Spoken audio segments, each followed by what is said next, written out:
Chapter 999. Chapter 999. Risk. Lionel's pupils constricted. He felt his heart pump vigorously and his veins suddenly double in size. Outside his control, his dream counter activated, pumping his body into a state of fight or flight. Without hesitation, Lionel blinked away. Bang! Lionel's eyes widened as he watched one of his valiant seals shatter into pieces beneath the might of a tentacle of blackish purple. Just like that, he was left with only two that he quickly brought to his side. His expression warped as he laid eyes on the monstrosity before him. Had it not been for his dream counter, considering the strength behind that strike, Lionel felt that he would have most definitely died. However, the most shocking thing was that for his dream counter to activate, something must have made his mind go murky. Lionel had many dream counters. One was to activate his instantaneous heal ability when he was on the border of life and death. A second one was the one that had activated just now. It was attached to a strand of internal sight that always monitored his surroundings and was detached from his conscious mind. This strand of internal sight's only job was to calculate the strength of an oncoming blow. If the blow was beyond what Lionel could handle, Dream Counter would activate and drive his body into an optimal state for escape. However, under normal circumstances, Lionel was aware of this process from start to finish. But, this time he wasn't woken up until the moment his blood vessel dilated and his heart began to pump wildly. Thanks to this, he was snapped awake. It made him realize that he had entered an odd trance just now, and it was all related to that golden-scaled koi fish. Visit. For a better user experience that said, Lionel didn't have the time to mind that koi fish now as this tentacle monstrosity before him was bearing down with a foul smell that he only just now registered. Without hesitation, Lionel used dream sense, splitting his sense of smell to the point it was dulled considerably. Brandishing his spear, he swept it forward, his wrist flicking several times as he retreated. In an instant, dozens of the monster's tentacles were severed, flying about in a rain of purple blood that dripped down the sea below and revealing bowels that left Lionel stunned. Its defenses are terrible. What Lionel didn't realize just yet that it wasn't that the monster's tentacles lacked defense, but rather that his spear force had become too powerful for it to defend against.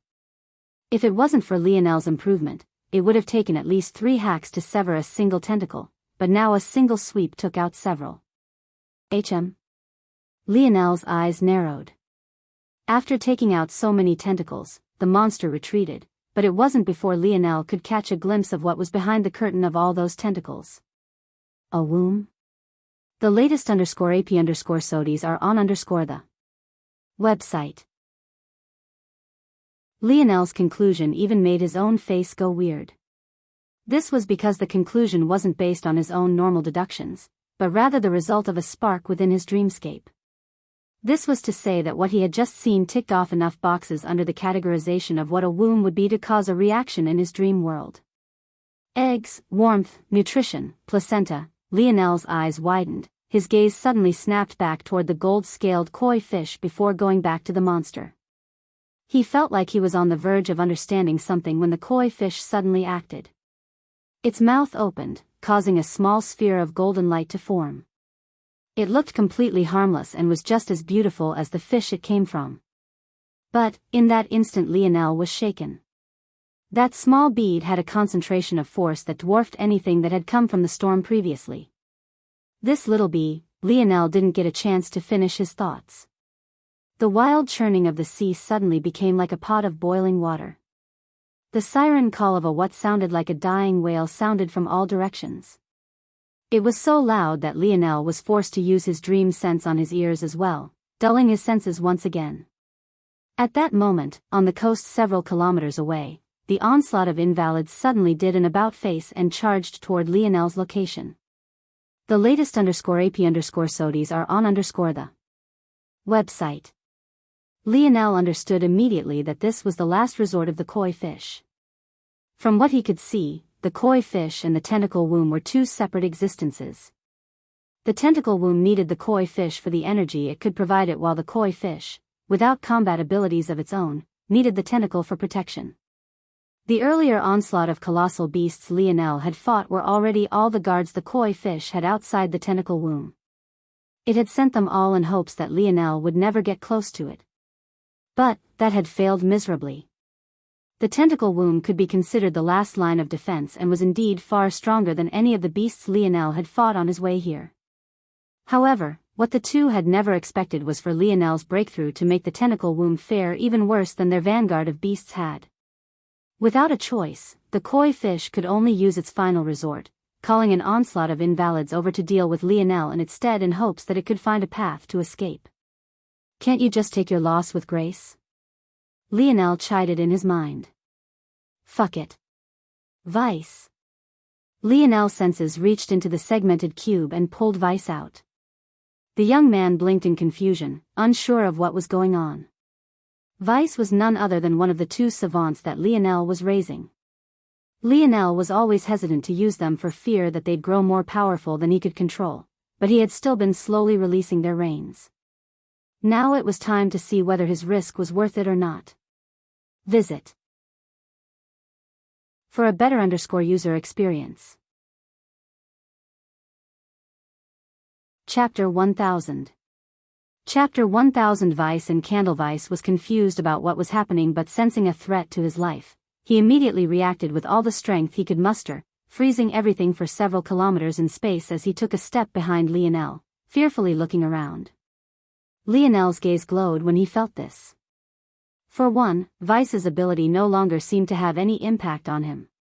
This wasn't because Vice wasn't as good a savant as he seemed to be originally, but rather that his ability had barely reached a fifth-dimensional level.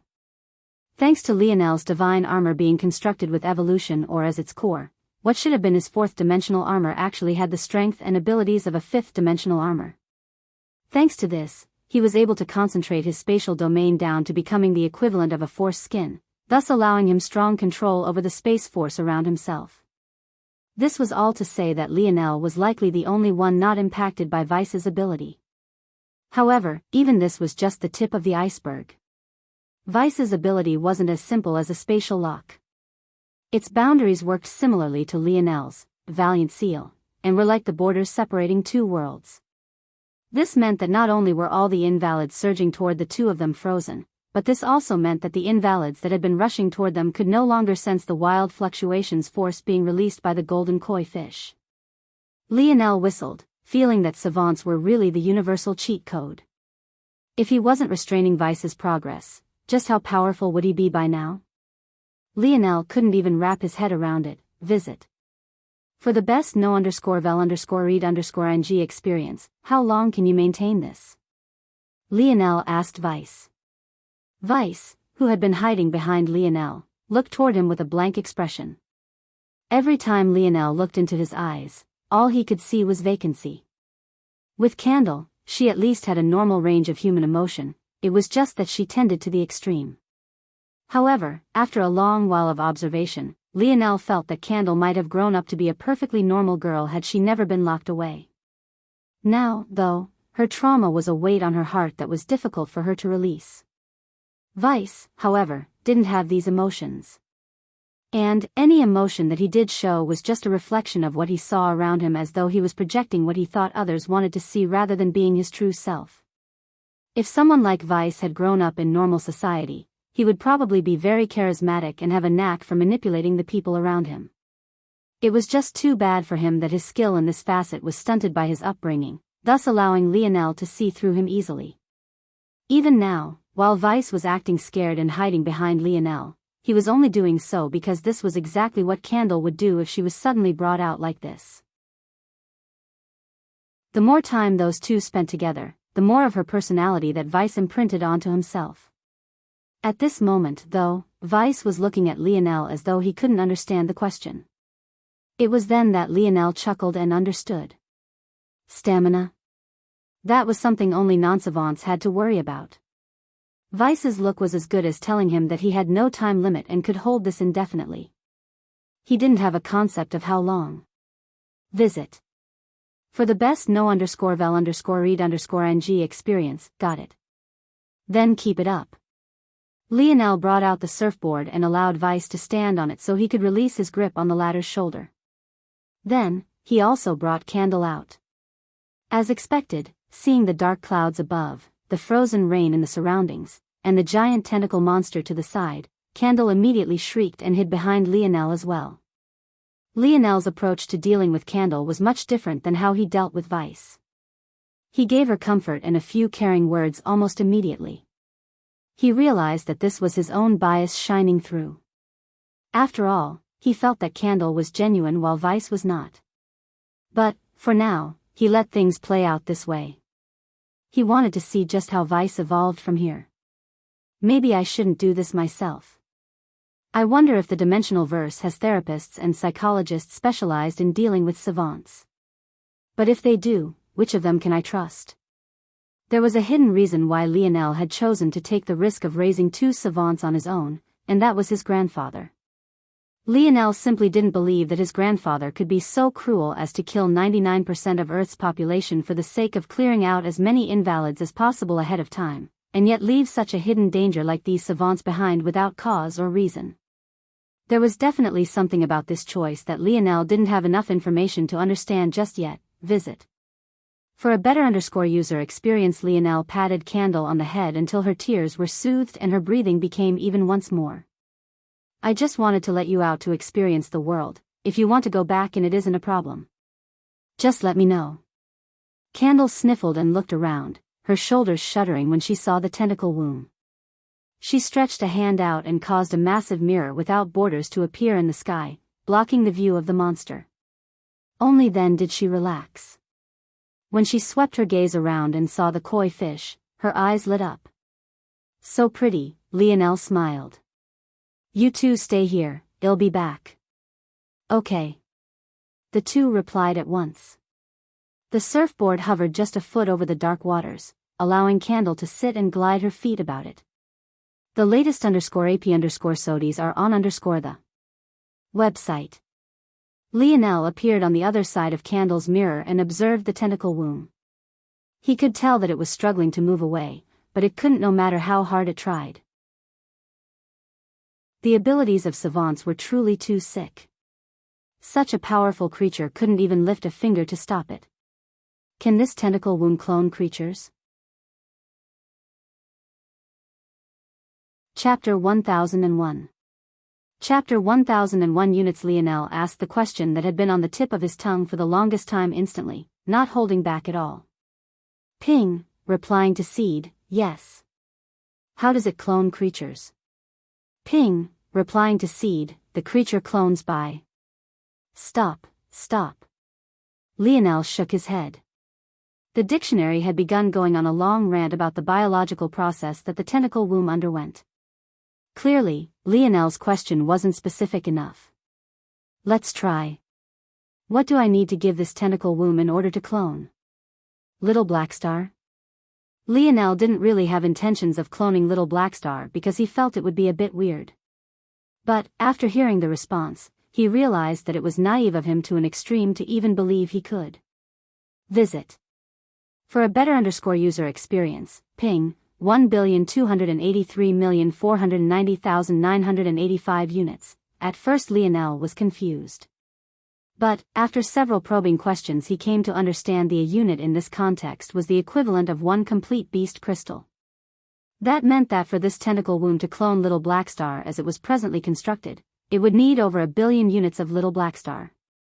Lionel soon came to understand that this was because of the void beast blood that Little Blackstar had ingested.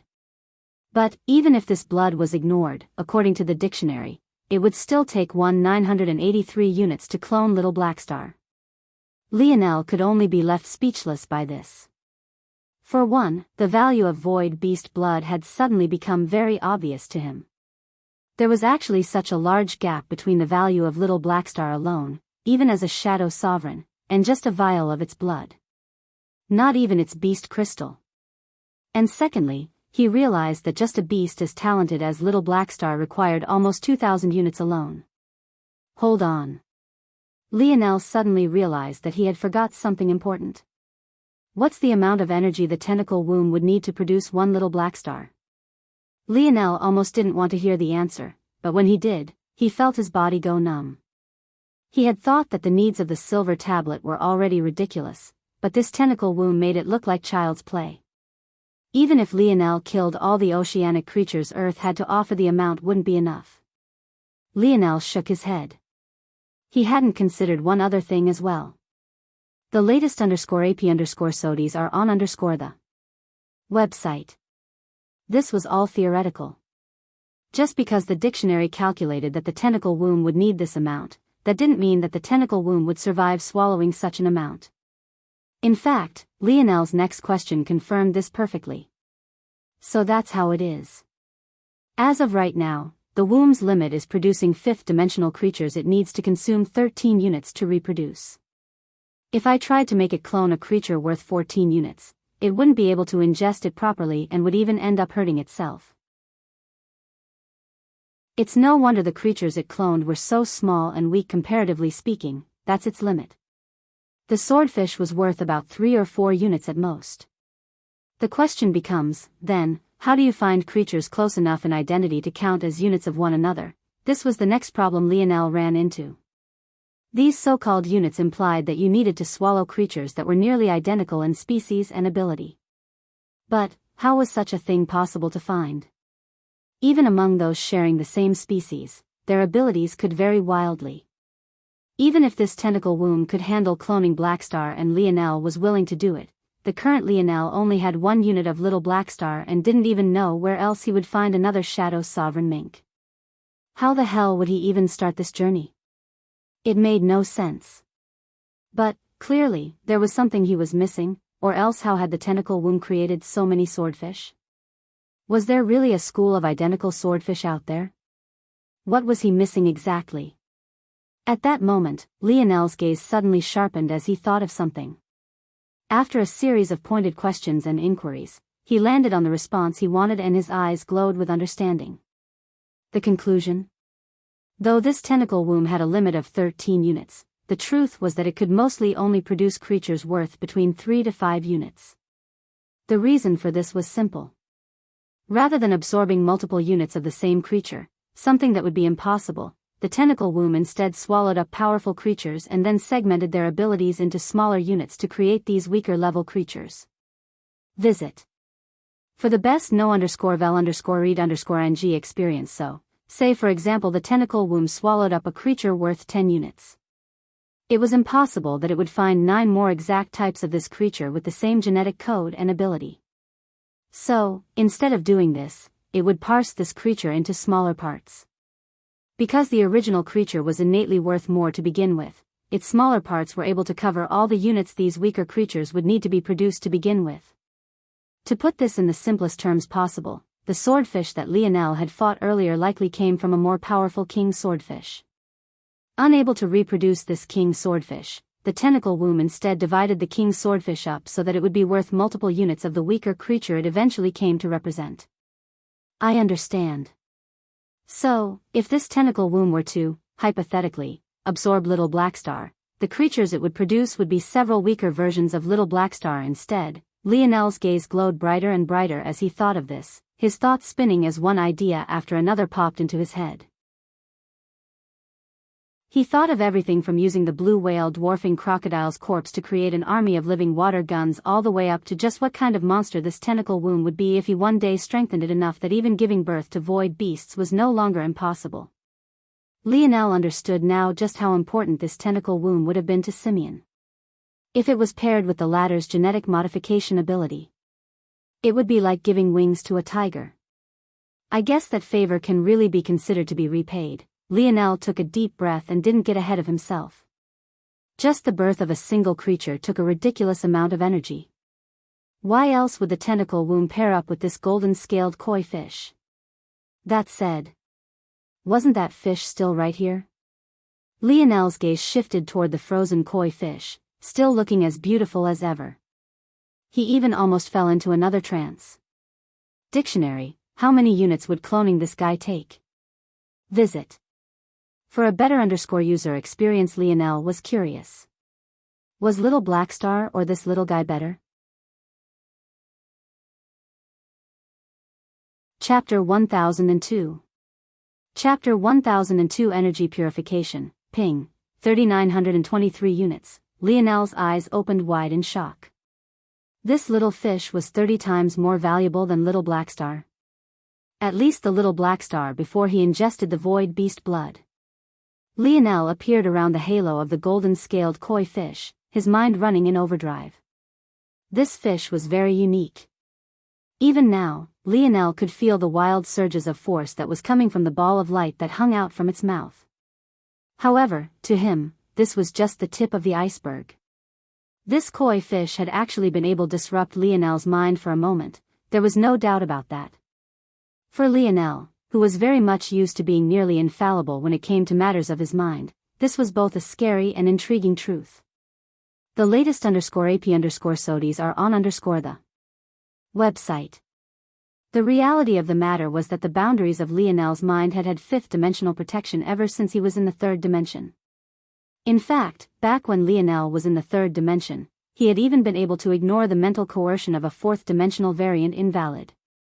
But, now that he, himself, was in the fifth dimension and was also beginning to meet opponents at that level, those protections would slowly become less and less impressive. Unless Lionel took steps to create mental protections for himself, he would only become more vulnerable as time went on. So, in a lot of ways, he had to thank this koi fish for revealing this weakness to him. On the other hand, he was curious. This koi fish seemed to have the ability to gather up force. Its affinity for force was so great that it could even overrule a force's natural tendency to bend it to its will. The question, though, was what did this have to do with the mental coercion Lionel had experienced? It's not that large of a logical leap. With all the types of forces that this koi fish can control, who's to say that there isn't one particularly good at mental coercion? I can't use my dream force to force people into illusions, but there are those with different abilities to my own that do rely on dream force to do exactly that.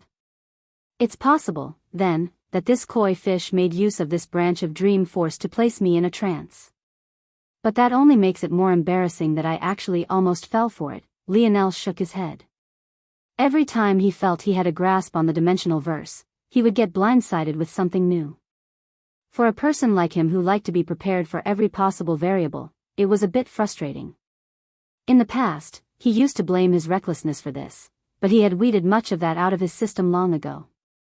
After all, he had so many dream counters in place to deal with things, that was evidence of his caution.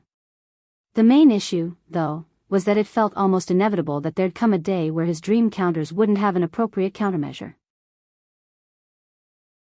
By then, it would be too late to regret. The latest _AP_SODIES are on the website. Lionel sighed. He knew that worrying about this was useless, just like his fear of missing out was also useless. Simply put, he didn't know what he didn't know. But, for Lionel who liked to be in control of things and build a logical structure to his life, he found this particularly hard to accept. Lionel reached a hand forward and scooped at the water the golden-scaled koi fish lay in. Thanks to Vice basically freezing everything, he just had to manipulate his own spatial force to form barriers. The result was a sphere of hovering water holding a frozen fish. The golden-scaled koi fish regained the ability to move thanks to Lionel's barrier blocking it from Vice's ability, but there was nowhere it could go. It continuously rammed against the barriers, but it quickly became obvious that it was just harming itself. Calm down, I'm not going to eat you. Lionel chuckled before immediately frowning. This koi fish had really caused too many problems. Who knew how many had died because of its actions? Under normal circumstances, Lionel would be pissed off about it. And yet, he had actually chuckled and laughed. The charisma of this koi fish was really too much. Lionel felt like he almost forgave it entirely. This must be some sort of evolutionary protective mechanism. Its pseudo-symbiotic relationship with the tentacle womb isn't natural, so it had to survive in other ways before it formed this codependency. Its ability to be likable is probably what protected it. 30 times. 30 times, visit. For a better user experience, Lionel really couldn't wrap his head around it. The only explanation was that this koi fish's ability was beyond what little Blackstar could match. But, the reality was that Lionel felt this koi fish was no better than his segmented cube. Couldn't his segmented cube also gather up energy? In fact, not only could it gather it up, but it could even form crystals and pure crystals out of this force, making it far more valuable than this koi fish. Unable to figure it out, Lionel chose to cover all of his bases. What is the ability of this koi fish? Ping, energy purification, wait. Lionel's dreamscape sparked, something within his mind churning. Visit.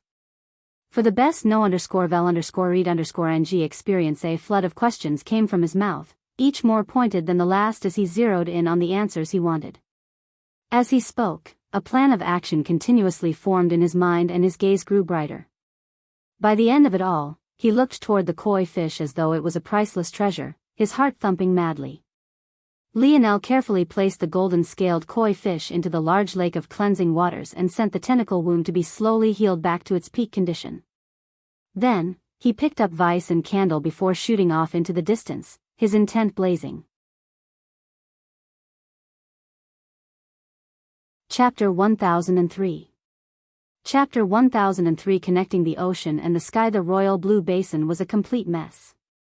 Many of the cruisers were nothing more than scraps of metal. The lives and deaths of several were either unknown or never had a chance at the former, while those who survived were beaten and bloodied, finding it difficult even to breathe properly. This wave was far worse than the previous ones and even now was still raging on. There had been a slight moment of reprieve when the koi fish released its dense ball of energy. But, after Vice appeared and that world was cut off from the invalids, they had once again charged back toward the coast and the raining waters. The only good news was that the heavy and dense clouds above were beginning to slowly disperse and the rain was weakening. Like this, they could be certain that this was the last wave. They just had to survive this. Just this. I'd rather be running suicides. Gil felt like his legs might fall off at any moment. He was supposed to be a speedster proud of his speed. But, quite frankly, he wanted nothing to do with anything related to running any longer. All he could do was squeeze out currents of lightning in hopes of stopping these colossal creatures from assaulting the coast anymore. By now, the military units had finally taken action. Large ballistae were firing and several cruisers had been sacrificed for the sake of battering ram maneuvers. However, it somehow felt that the road ahead was endless. That said, there was good news too. They could finally claim the force from the invalids they were killing. The only unfortunate part was that while this helped with morale, it didn't do much for their stamina. Visit. For a better user experience, invalids released a unique energy that strengthened a person, but this strengthening happened toward one's bottlenecks and progression, not necessarily toward one's immediate state. Even a breakthrough wouldn't bring their bodies back to tip-top shape as though nothing had happened. Unless, of course, they were breaking through a major dimensional barrier. There was another reason this rose morale, though. The 8 brothers were certain that this change had something to do with Lionel. Not just the rain dispersing, but this control they regained over invalids was definitely a sign that he had succeeded. Cap needs to hurry back, I'm dying over here. Raj groaned, sending another powerful fist forward. The heavy metallic sand is controlled was only getting heavier by the minute. But this point, he couldn't even kill these creatures with a single blow any longer. He could only tear into their bodies and hope to rip them from the inside out. Some left tackle you are, Franco chided. You're supposed to be protecting Cap's blind side, not the other way around. I protected him for 10 years already, damn it. It's my turn to get protected. You think that just because I'm so big and muscular that I don't deserve love? Several gazes fell onto Raj at that moment, scanning him up and down. It could be said that that only redeeming quality about Raj was his smooth brown skin. It was clear that it was soft and well taken care of. They all knew that Raj had an obsession with lotion. However, that was where it all stopped. Raj was almost 2 meters tall, but he seemed just as wide. His torso was so big that his long legs seemed small by comparison. And, his fat was so layered that it caused his clothing to fold in several layers along with it. The latest _AP_SODIs are on the website. Muscular? Why was it that they couldn't tell this? You all need to stop ogling my immaculate physique. I'm a person, not an object for you to drool over. Have some common decency. At that moment, the fluttering laughter of several beauties drifted over. Joyce, Alina and the others couldn't stand Raja's jokes anymore. But it was about the only thing that kept their heads straight amidst all the fatigue that was weighing down on their shoulders. Shit. It's another one. Joel's voice cut through the noise and roaring waves. In the distance, a billowing pillar of water seemed to connect the ocean's surface and the skies above. The pressure was so fierce and the sound so loud that Joel's voice was quickly drowned out by it all before heavy, pelting drops of water began to rain down. It was yet another enormous whale. They had been appearing one after another and were easily the most dangerous of the creatures yet. Bang! Bang! Bang! Bang! The water rained down like bullets, growing harder and harder with each passing moment. In the distance, a soldier who didn't get out of the way in time was hit head-on, his skull being driven into the deck of his cruiser. By the time the water dispersed and his face was revealed, a large dent was left in his head as his eyes stared vacantly into space. Dead. Milan. Joel roared. Visit. For a better user experience, already on it. Milan clapped his hands together, the last dregs of his force being dragged up as he roared with everything he had. His energy shield exploded in size, growing from 2 meters to hundreds of meters in the blink of an eye. Veins popped up across Milan's forehead, blood seeping between his teeth as he tried to force his energy shield to grow in size. However, as it grew, it also became thinner, causing the heavy droplets of water to crash through, shattering some sections into pieces. Milan continued to hold on, his blood silently falling into the ocean beneath him. His own energy shield began to fuse with that of others with similar abilities, large sections of defensive formations glowing blinding lights as they lifted into the sky. Right then, though, the worst-case scenario occurred. A second pillar of water connected the ocean to the skies. But this one came from a completely different location than the first. A second whale had appeared. And just behind it, there came a third. Just 2 today. Back with 4 tomorrow unless something happens, visit. For a better user experience.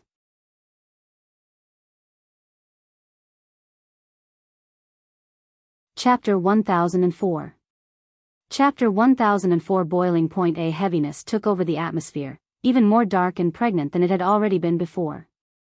Just a single volley of this heavy rain had already taken so many lives, it was impossible to imagine a scenario where they could truly survive such an onslaught. These whales came from the truest depths of the ocean.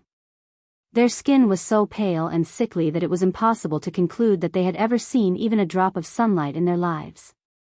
But this was also what gave them impossibly strong bodies. Not only were their walls of tough, rubbery skin and thick blubber nearly impossible to penetrate, but their bones were used to the high pressure of the ocean's deep waters. On top of this, their bodies were also suited to dealing with rapid changes in this pressure and had adapted such that they could use this to their advantage. The scariest truth that came from this was the fact that their abilities had nothing to do with the water pillars that came from their blowholes and was rather just a release of this obscene pressure their bodies were prepared to adapt to. This was the true fearsome nature of the dimensional verse. These whales had yet to even display their true lethality and were only taking a breath. And yet, this singular breath had already cost the lives of hundreds. Right that very moment, a third water pillar shot into the air as the third whale also took its breath. An apocalyptic disaster fell from the skies. Water droplets as large as half a human's body fell, keeping their shape and form beneath the globules of snot that came from the whale's blowhole. Despite the grotesque image, each held a lethal capability of a small grenade, pelting holes even into the tough exterior of the remaining cruise ships. Visit. For the best no_vel_read_ng experience, we can't continue to be passive. Joel immediately took command. It was one thing when they believed there had only been a single whale, but now that there were 3 they couldn't continue to sit back and drain Milan of whatever small amount of stamina he had left. If they didn't charge forward and end this quickly, there was no telling if these whales would take action again. From experience, Joel knew that invalids lacked intelligence, but living oceanic beasts were no less crafty than humans were. Most of the invalids had already been dealt with, and it was clear at a glance that these 3 whales were normal beasts. If not for this, they wouldn't have been patient enough to both evade Lionel's detection and only attack at this crucial time. They had even staggered their appearances so they would be truly caught off guard. Without Lionel here, it was a given that Joel would take the helm. Not a single one of them raised a word of protest. "Arnold, how much do you have left in the tank?" "However much is needed." Arnold replied plainly, neither his voice nor his expression having shifted a single iota since the very beginning. "Milan, Drake. You two will be tasked with Raj and Alan's safety. Raj, you and Alan will need to synergize for this. Just follow everything Alan says and it'll be fine. Visit."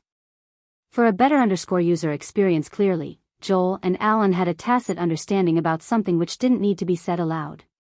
Without even communicating, Alan had already sprung into action, his ability kicking into high gear as he gave Raj command after command. Even though Raj was a jokester, he knew how to follow instructions, and he most definitely knew when he needed to be serious. "Gil and Franco. You two will support the Moon people." When Joel said this, his gaze turned over to meet careless eyes. "Can you do it?" Seeing the confidence in Joel's gaze, Careless was taken aback a bit. As far as he was concerned, he felt that Lionel was the leader of this group. What he hadn't expected was for them to suddenly pull it together in the face of danger as though Lionel wasn't needed at all. But this was exactly what the truth was. Lionel wasn't needed. These 8 had been surviving in the dimensional verse without Lionel by their side for years already. They weren't the same as these moon youths waiting for careless action. The latest _AP_SODIs are on the website. "I can take one." Careless nodded. Joel's gaze flashed. "Good. Then well, take the other 2. Joel didn't wait for a response as he dashed forward, cutting a path across the water. To his side, Arnold followed, sticking to him like glue. To the 2 of them, nothing had changed. Joel was the captain of the defense, the head hunter at the linebacker position. As for Arnold, he was the anchor of the defensive line, the defensive tackle. It was his stability that allowed Joel to run wild. When they came together, the world would feel their power. The scene of 2 youth men streaking through the no-man's land between the 3 whales and what remained of their coastal defenses was imprinted onto the minds of all that were there. Whether consciously or unconsciously, they came to accept that there was still a chance to survive. At that moment, the center whale opened its mouth, rows of brownish-yellow bristles appearing. They looked absolutely harmless at first before they all turned rigid at once, lighting on fire in unison. Visit. For a better user experience in a sight that was one for the ages, the bristles separated from the whale's mouth, shooting out like arrows that rose the temperature of the surrounding oceans by dozens of degrees. Under the astonished gazes of those watching on, and much to their horror, Joel and Arnold were swallowed by this follow of flaming bristles, a huge billow fog of steam rising from the air as the waters reached a boiling point. At that moment, as the steam rose into the skies above, the slowly dispersing clouds suddenly regained their life, growing more and more powerful. The light drizzle of rain seemed to recover, a heavy precipitation weighing on all their souls once more.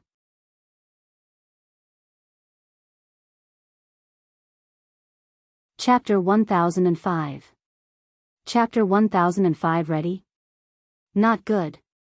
Careless pupils constricted. He had thought that they would charge together, but Joel and Arnold had actually gone ahead on their own. But that wasn't even the main problem. Even if the 2 managed to come out unscathed, the battlefield had completely changed with the billowing steam. Let alone the fact they would need to protect themselves from the boiling steam, but their vision would also be obstructed, making it more difficult to coordinate their movements. Within the 3rd dimension, hot steam from freshly boiled water could already cause severe burns. Fire hot enough to boil 5th-dimensional waters were even more exaggerated. It was like Joel and Arnold were under a perpetual deadly assault from all sides. Damn it. Stay here. Careless made a decision, about to dash forward.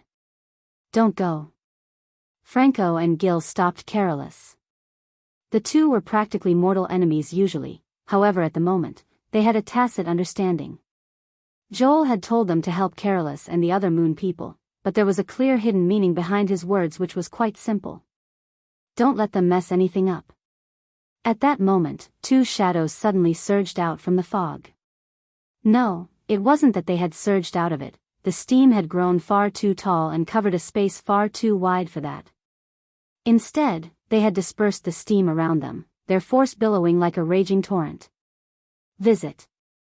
For a better user experience, Arnold took the helm, universal force the likes of which made the very ocean's surface itself tremble for several kilometers rising out from him. Images of a trembling asteroid belt rotating about a golden moon hung high above his head, illuminating the endless fog in his image. His large palms shook, the energy around them growing in size to the point it dwarfed the head of the whale beneath his. His expression went from indifferent to ferocious. It was the kind of look that had always been hidden beneath his football helmet on the field but was now displayed prominently for all to see. It struck fear in their hearts. It made blood run cold. It made the wind itself turn still, hanging in the air as though purposely waiting for Arnold's next action just so that it could escape. Bang! Right then, the palm descended, deforming the head of the blue whale into the form of a hand and 5 fingers. The sound alone was loud that it drowned out the thunderous booms of the clouds above, and the devastation was so potent that the left and right whales were sent sprawling just by the ocean waves alone.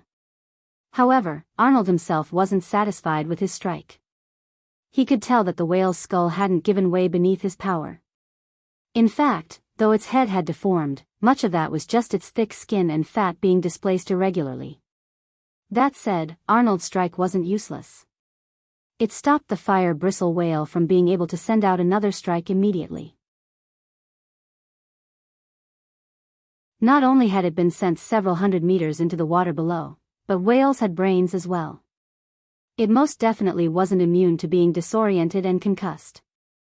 That left just enough time for Joel to prepare his own strike.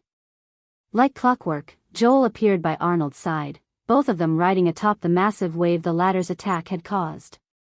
Joel's dark skin danced with light as he concentrated strength within his halberd. Space trembled and cracked as his forearm flexed, keeping a tight control. The latest _AP_SODIs are on _ the website. Suddenly, he opened his eyes and smiled in Arnold's direction. Just like old times, huh buddy? Arnold's expression, having returned to an eerie calm. But, his words came out smoothly. I pinned them down. Joel's smile turned to a grin. And they'll take their heads. It was at exactly that moment that the fire bristle whale rebounded out of the ocean, the waters surging forward to quickly fill in the empty space. Joel's halberd descended in a devastating arc, aiming for the thinnest and most vulnerable location within the injury Arnold had caused it. As far as Joel was concerned, this whale was nothing more than tenderized meat. Shoo! A blinding light of blade chi drew and lined through the sky, piercing through the whale's skin and through its skull. An ear-tearing roar shook the skies filled with a mournful plea, but it was already too late. Gasping for breath, Joel fell back to the ocean's surface as the wave they stood upon faltered. He was completely spent. Even before this attack, he had already been running on nearly empty, but now it was far worse. His lungs felt like he was breathing in the very steam fog that had threatened to char him to ash just moments earlier. Visit. For a better user experience, Arnold caught Joel by the arm, helping him to stabilize himself as they retreated. As the coarse and foul blood of the fire bristle whale began to pool in the dark waters, the two young men suddenly found themselves having their auras locked onto by two extraordinarily enraged whales. What they hadn't been aware originally was that these 3 whales were actually brothers. And, unlike many beasts of the 3rd dimension, these 5th dimension beasts actually had concepts of kinship and camaraderie. Arnold's own force reserves had long since run on empty. He could only use what universal force had left to fuel himself. But, he was quickly running out the focus he needed to sustain it. As for Joel, he was only able to remain upright with Arnold's support. It was clear that taking out a single whale had already been their upper limit. The two could only run with everything they had left, rushing to get away from the two enormous whales that were out to seek revenge. However, neither had an ounce of panic on their faces. As for why, that much was obvious. They had 6 other brothers. In the distance, Alan gave Raj a final command as his magnetic ability began to take action, his force surging in large, rolling waves. Even as he worked, his gaze was locked onto the two in the distance. Around Alan and Raj, Drake continuously fired at the large droplets of water falling the skies, bursting the mucous membranes and rendering their lethality useless. Ready? Ready. Visit. For a better user experience under Alan and Raj's prowess, a crude rail gun rose up from ocean's surface, its menacing tip aiming for the whale closest to the running pair.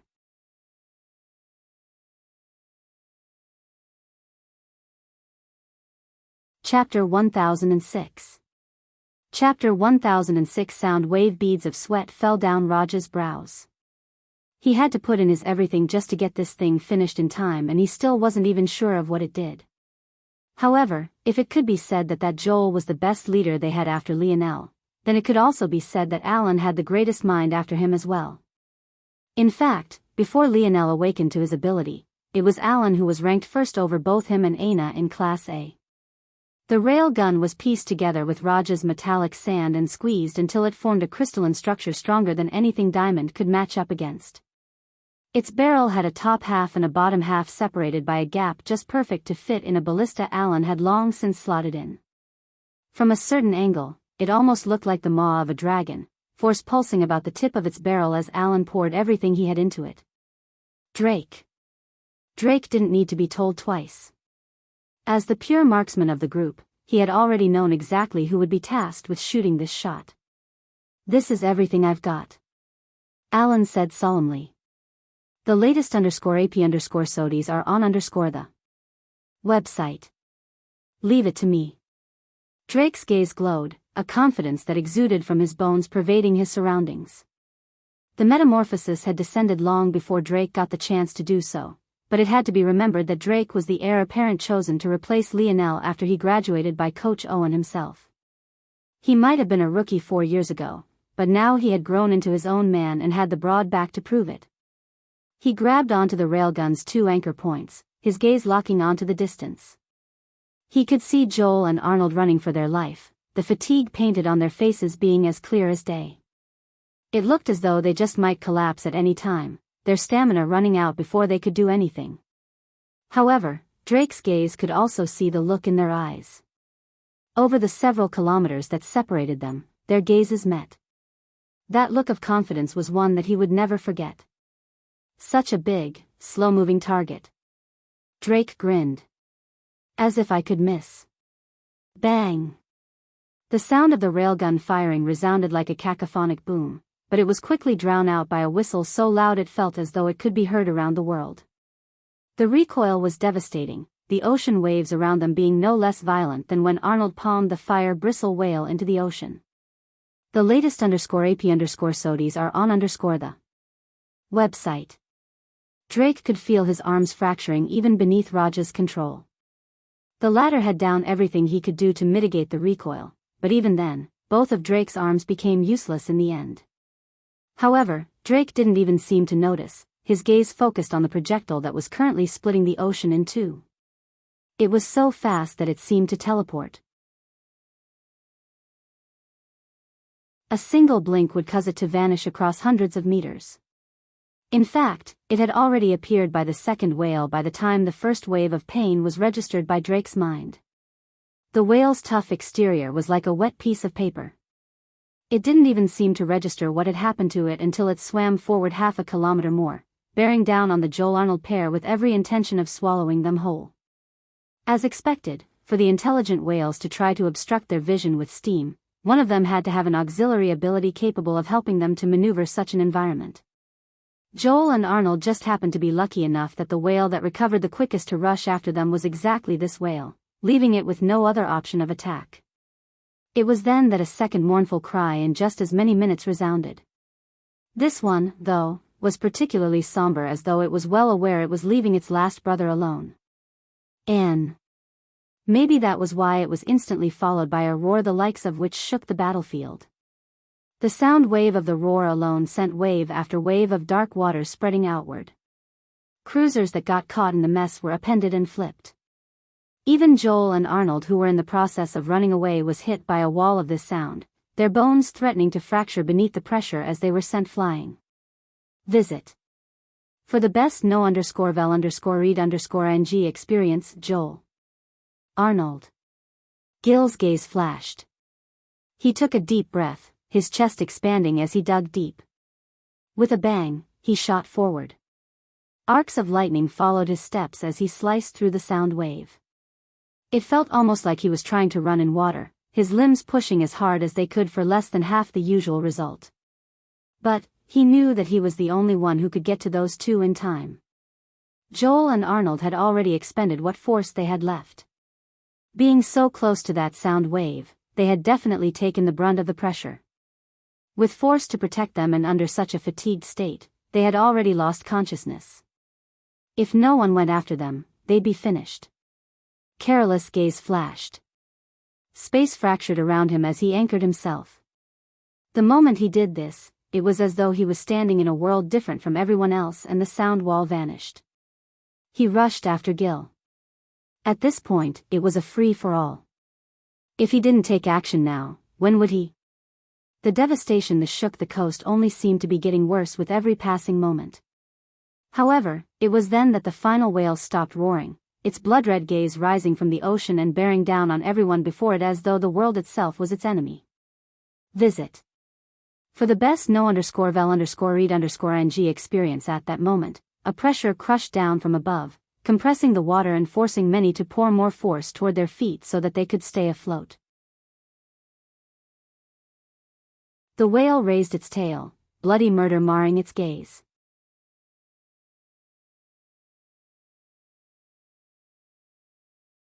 Chapter 1007.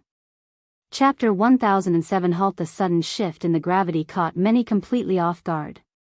Those that were unable to react in time found themselves forced beneath the ocean's surface, struggling to swim back up to no avail. Panic took hold of the coastal defenses once again. This kind of cruel use of a gravitational ability was far more devastating on the open waters than it ever could be on land. The horrible sight of numerous valiant soldiers being drowned one after another was a sight that shook those that managed to stay above water to their cores.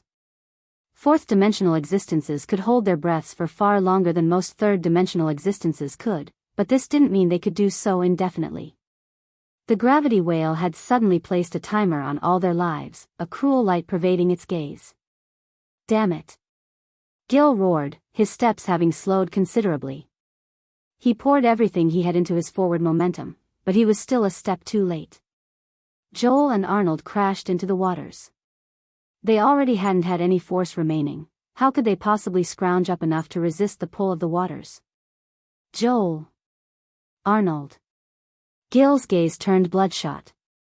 He hadn't made it in time. The worst part was that he knew if he dove into the waters after them now, there was no way that whale would allow him to resurface. Fighting against such gravity in the water felt almost impossible. Visit. For the best no_vel_read_ng experience, fuck. Franco's gaze was just as red as Gil's. In fact, the same went for all of them. Those two were their brothers, how could they not react this way? Franco swept his gaze through the moon people before he landed on Alina. He knew that of them all, Alina most definitely had the best chance at saving them, only she could manipulate these waters even if it would be more difficult beneath the gravity field. Franco didn't waste any time and grabbed Alina's waist, hoisting her over his shoulder and shooting forward. Hey! Franco knew what he was doing was wrong.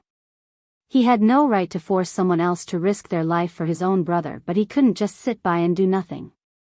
He was the only one who felt like he hadn't contributed anything. Of all of Lionel's brothers, Franco's ability was the least flashy. All he had was the strength of his body, but he had worked it to the bone. If he couldn't blast through this curtain of gravity, then what good was his strength to begin with? "I'm sorry," Franco said as he shot ahead. "But I can promise you that if one of us is going to die, it will be me." If the both of us are going to die, it will be me first. Alina, who had been caught off guard by Franco's actions and couldn't muster up the strength to fight back against his power, obviously not expecting one of their own to suddenly scoop her up like this, stopped resisting when she heard this. The words resonated with her heart. The latest _AP_SODIs are on the website. Don't worry about me. Alina called out to her teammates, letting Franco carry her instead the distance. If anything happens to her. Joyce couldn't push through the curtain of gravity as easily as Franco could. Without anyone to turn her rage on, she turned a red gaze toward Milan and the others. But, what she found there was shocking to an extreme. All of them who remained. Milan, Drake, Alan, Raj. Each and every one of them lowered their heads in the direction of the moon people. Even without saying a word, their sincerest apologies were as crystal clear as a blue sky. Despite not seeing their gazes, Joyce, who had been stunned into silence, could imagine them. She could sense a resolve that came even without them saying a single thing. Though Franco's words hadn't managed to reach her ears as they had been for Alina and Alina alone, Joyce could tell that these four who remained had the resolve to take their own lives should anything happen to her. Whatever rage Alina had deflated like a leaking balloon. She couldn't find it within herself to be pissed off any longer.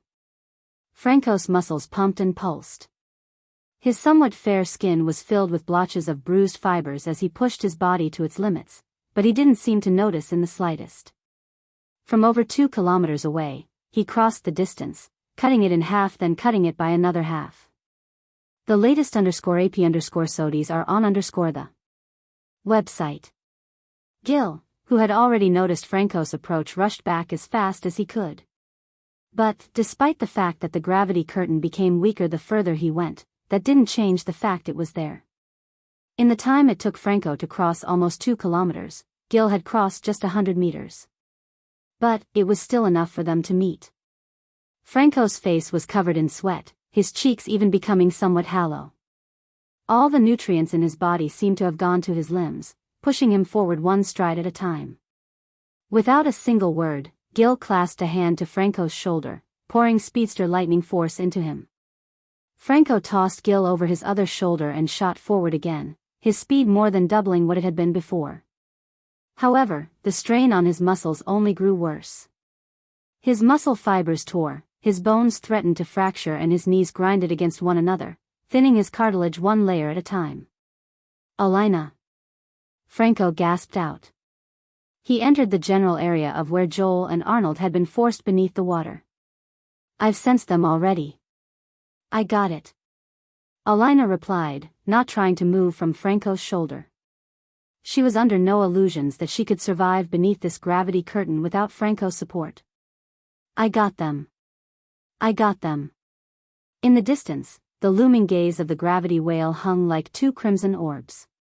After it had activated its ability, it seemed to have lost the ability to move, its rising tail having long since come to a halt. Visit. For a better user experience.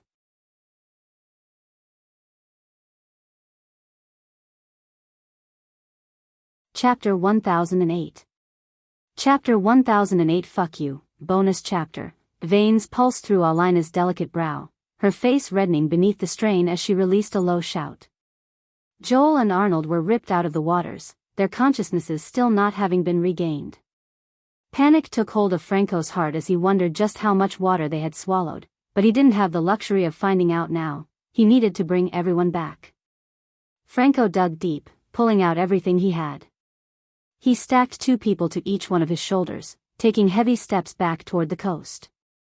Every time his leg rose and fell, violent ripples of water would surge through, forming tall waves that drenched him through from head to toe. Blood leaked between his teeth as he stomped back. He knew that the gravity whale was behind him, but he also knew that it had a choice to make. If it moved, the curtain of gravity would vanish as Franco had enough distance to shoot away. However, if it didn't move, then Franco would just continue adding to the distance between them.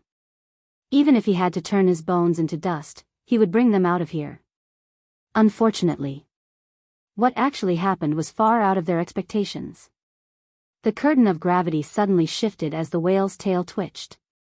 As though it was playing a cruel game with them all, the range of the curtain shrunk and began to concentrate on Franco. Bang! Unable to control what was happening, Franco fell to a single knee, feeling as though his bones had splintered. The pain was so excruciating that the blood vessels in his eyes popped, filling his whites with a crimson hue. Franco roared, pushing himself back up inch by inch. But visit for the best no_vel_read_ng experience. Bang. The gravity curtain multiplied again, slamming Franco's knee back onto the waters. It was a cruel fate. Franco had no choice but to coat his knee with force to stop himself from sinking. But it was also exactly this rigidity that was harming him, yet he had no choice but to accept it. At that moment, Careless, who had been trying to force his way over as well but had been stalled by the gravity curtain, watched on with bloodshot eyes. Gravity was a perfect counter to his spatial affinity as they were inextricably linked to one another. This gravity curtain made it almost impossible for him to crack space like he usually did, especially since this whale was in the fifth dimension while he was not. Bang! Franco couldn't stop his second knee from hitting the water. He tried to keep his back as straight as possible, but even that was beginning to bend.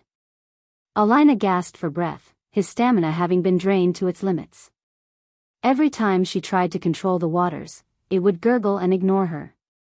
This was the first time she had ever experienced such a thing in her life, but it was also because she knew she had pushed herself too far to pull Joel and Arnold out. Fuck. Franco's teeth cracked beneath the power of his clenched jaw. He pushed himself as far as he could. But, no matter what he tried, he couldn't seem to rise back up. He could feel his vision swimming, but his will was raging like an endless torrent. His mind was repeating just a single thought: he wouldn't stop until he died. Until his nerves gave out, until his brain shut down, until his heart burst from pumping too hard. He wouldn't stop pushing. Franco roared to the point his throat was torn to shreds. However, this pain seemed to be like an escape from everything else he was feeling. The latest _AP_SODIes are on the website. Under astonished gazes, he rose back up to a knee, his toes bending and his ankles arching as he pushed his body forward. Even if he couldn't stand to his feet anymore, so what? He could still push himself forward like this. Franco could feel an endless torrent of force coming to him from Gil. He knew that Gil was also at the end of his rope, scrounging up whatever small bit of will he had left to try and support his supposed enemy. It was only Franco that was well aware that he would have run out of force long ago if not for Gil's sacrificing as well. The whale's gaze flashed, a furious light entering its eyes as though it couldn't believe the audacity of these ants to still continue struggling. But, if they could barely survive against this, what would they do against its true strength? Bang! Bang! Bang! Franco could no longer lift his knee, nor could he keep his back straight. His face crashed into the waters, feeling like a resounding slap to the face. I can't. Franco held the four up on his back, coating his forehead with force and using it to push himself forward. It was the kind of scene that made one's blood boil with rage and indignance. The rage of the whale was no less, though. It felt as though its ploy to play these humans to death continuously slapped his face, making it absolutely furious. It wanted nothing more than to crush these humans beneath its enormous weight. It opened its mouth and roared again. But, beneath the suppression of its gravity curtain, the waves couldn't even rise up. A sonic boom of sound shattered their eardrums one after another, threatening to rip Franco to pieces. Without being able to be sent flying, the strength of the sound wave couldn't be dissipated and Franco was forced to take on the brunt of it, his mouth coughing up several mouthfuls of blood. He felt his vision swimming as something within him snapped. The last dregs of energy Gil had was already sapped clean. What Franco hadn't noticed was that it was also Gil's lightning that kept his mind awake. But the moment it ran out, visit for a better user experience, Franco collapsed, the weight on his back pushing him into the waters below. However, just when it seemed that their heroic tale would truly end here, a hand reached down and touched his shoulder, shrouding him in an energy shield that seemed to render the gravity curtain completely useless. Careless pupils constricted. "Who is that?" The young man lifted Franco and the others up and out of the water, his gaze filled with a furious light as he gazed toward the gravity whale. From top to bottom, the young man was coated in a beautiful blue light. It surrounded him like a halo, making him seem like a deity descended from some world above. "Fuck you," the young man said coldly. He reached out a hand, causing the whale to suddenly become enveloped by an energy shield of blue that was eerily similar to the halo that surrounded him. Caught off guard, the whale couldn't react in time. It found that its gravity curtain was suddenly concentrated in its immediate surroundings, its own power being turned against it. Its flesh collapsed and a pained howl left it. Unfortunately, even the sound wave rebounded against the barrier, causing its own voice to tear at its skin. The young man's hand rose up high, lifting the whale that must have been almost a kilometer long as though it was nothing more than feather. Then he squeezed. The energy shield of blue morphed, forming spikes that pierced the whale's body through. Its harsh cry turned to gurgles that eventually died out completely. All that was left was an energy shield hovering in the air like a sack of flesh and blood. The latest _AP_SODIs are on the website. At that moment, a blazing light appeared from the distance like a streak of gold cutting across the skies. When that light came to a grinding halt, another young man appeared, this one far more recognizable to the masses. Lionel looked around the battlefield, his pupils constricting. But, when he saw the young man with his hand raised in the air, his expression evened out to the point it neared placid. James.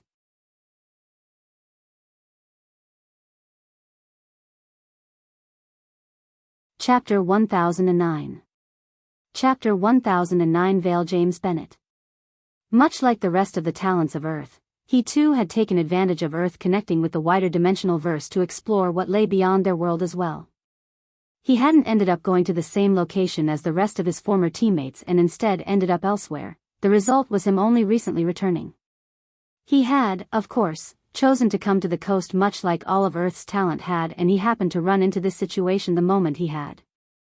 Regardless of how he had fallen out with Lionel, the fact remained that these were his brothers as well. They had all grown up together from the time they put their first football pads on to the day they won their last championship. How could James sit idly by and watch them die? Let alone sitting idly, James was actually infuriated and he took it all out on the whale instantly. What he hadn't expected, though, was for his appearance to coincide with Lionel's own so perfectly. Lionel was just a half-minute later than him, or else maybe their roles would have been completely reversed. James was quite used to seeing those eyes of Lionel by now. As Lionel's best friend for over a decade, he had long since come to know Lionel's personality as well as his own. In fact, he wasn't even sure if Lionel understood himself as well as he understood him. Visit. For a better user experience, everyone thought that Lionel was a nice guy who had a bright smile for everyone, but James knew better. He knew that Lionel was a man who was measured in the way he acted and would only make a move when it benefited him the greatest while costing him the least. This was how he moved through life, constantly weighing and balancing things to optimize everything for himself. That gaze Lionel was giving him now was the very same one he gave to anyone he knew nothing about. It wasn't coldness, it wasn't rage, or anger, it wasn't even indifference. It was just a placid, vast and endless abyss with a depth impossible to see and a steadiness impossible to match. He would use those eyes to mark down every little detail he could about a target. Only when he was confident in his assessment would he make a move. But the trouble was that Lionel should already understand James well. Giving this sort of look to a young man who should have been the greatest friend you had ever had hit differently. It was worse than experiencing a cold glare, one filled with rage or even indifference. It was as though Lionel was pretending like he had never known the person before him. Flashes of what happened the last time the two met took hold of James' mind. His father had asked him to stall Lionel so that he would end up caught. In truth, James knew that he had lied to himself, convincing himself that Lionel wouldn't be harmed and that he would just be captured. With Lionel's talent, he would be too useful to the fort to maim or kill, so he would eventually be released on his own merits. Visit. For the best no_vel_read_ing experience, but deep inside James knew that was a lie. With how much the junior governor Duke hated Lionel and how even Simeon had come for him, how could anyone ever conclude that Lionel would be just fine? The plain and simple truth was that he almost drove Lionel to his death. But those words he said in those moments reverberated the loudest. "I'm disappointed. I really took you to be my closest friend," James remembered absolutely snapping when he heard those words. His mind spun and his eyes saw red to the point he released something he had held deep within him for the longest time. Before he could even properly suppress and think about what he had been going to say, it all spilled out. Bullshit. You pretend to care about so many things, you pretend to be kind-hearted, but all you really care about are things ending up exactly like you want them. You don't like killing only because you don't want to deal with the guilt. You don't like playing football only because you didn't get to choose it. You only want to do things your way and nothing else matters. The latest _AP_SODIes are on _the website. You're a fucking sociopathic hypocrite. No one knew Lionel better than James did aside from maybe Lionel's own father. Maybe his words had a tinge of jealousy to them, maybe they were spoken in the heat of the moment, but in all such things there was always a kernel of truth to be found. James' feelings most definitely didn't come from thin air, however, whether or not he had the right to feel this way was a different matter entirely. It was hard to tell just how much had changed in the last few years, if anything at all. James was still tied to his Bennett family, working hard so that they might once more regain their former glory. At least when it came to James, nothing much had changed aside from his maturing face having gained a bit of stubble to it. As for Lionel, he had probably changed the most between the two. He didn't have such obvious signs of maturity on his face, but unlike his previously aimless self, he now had a goal that he was chasing after just as fervently as James was. It could be said that the greatest difference between them now was that Lionel was fighting for himself while James was fighting for his father and his ancestors before him. Visit. For a better user experience in what could only be considered a twist of ironic fate, then. Lionel hadn't really changed at all in James' estimation, still doing things that benefited himself the most. The veil that separated two men that had once been as inseparable as brothers only seemed even more impossible to penetrate now.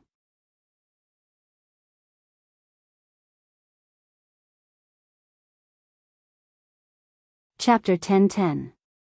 Chapter 10:10. Roni and Exchange. Lionel descended from the skies, landing before James. He checked the condition of Franco, Gil, Joel and Arnold with a frown. When his gaze finally landed on Alina, he realized that she must have been a person of the moon, and he felt a tinge of gratefulness in his heart. Finally, he looked up and met James' gaze. He could still remember that Coach Owen had told him that he should forgive and reconcile with him, but as easy as it was for Lionel to turn his emotions off when it came to a person, turning them back on was a tall mountain to climb. It was almost like his natural resting state was unbothered and unmoved, while rising up from this level took effort. As for this effort, those he had deemed unworthy of it would never get it again. "Thank you for saving them," Lionel finally said. "You don't have to thank me for saving my own brothers," James replied, a bit surprised that Lionel's eye level was now even with his own.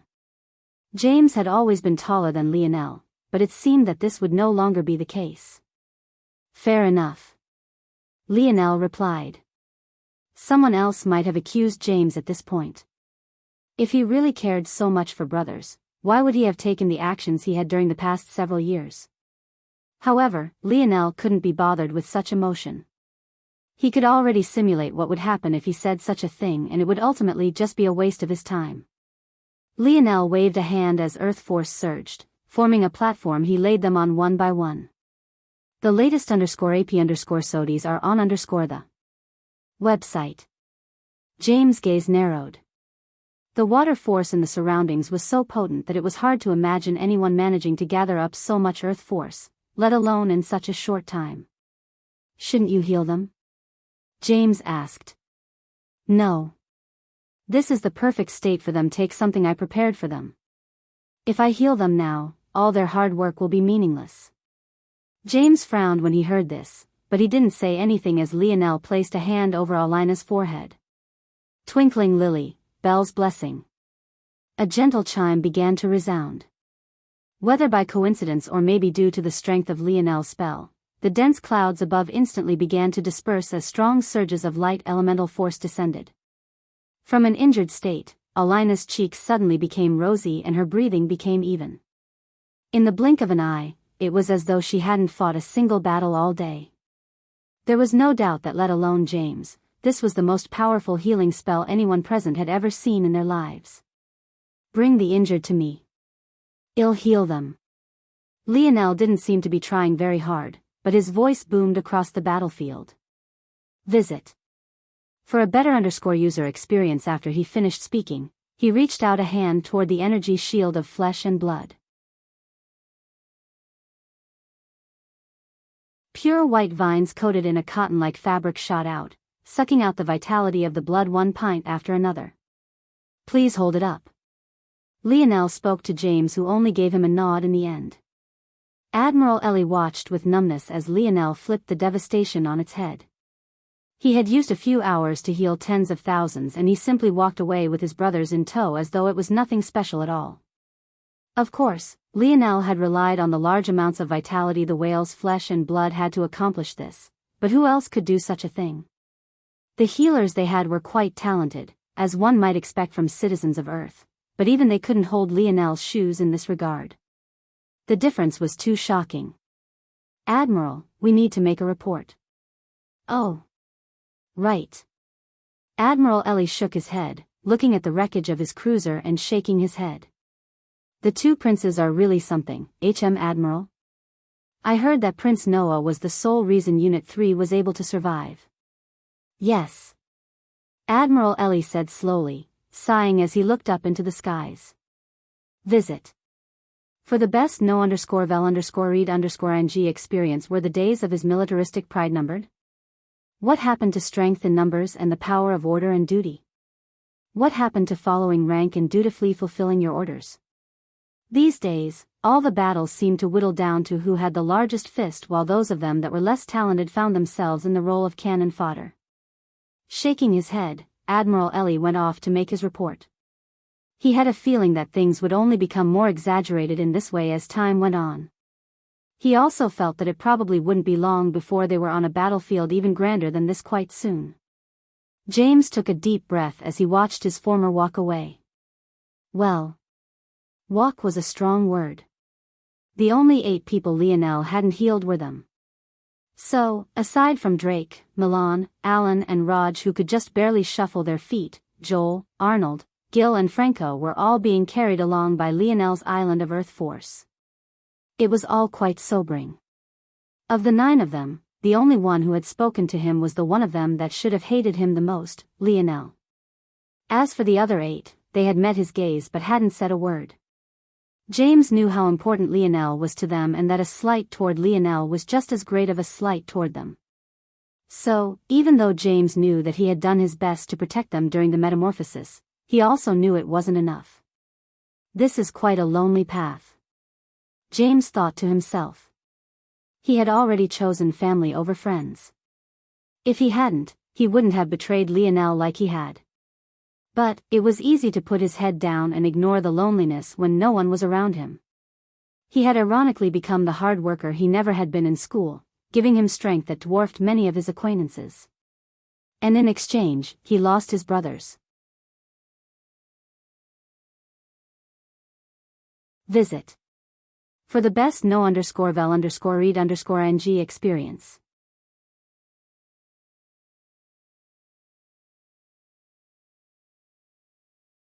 Chapter 10-11. Chapter 10-11. Stone. The groans resounded throughout the segmented cube to Lionel's laughter. He was quite used to his teammates groaning like this, but usually it was thanks to the expert hands of a beautiful masseuse. However, this time, it was for something much less satisfying.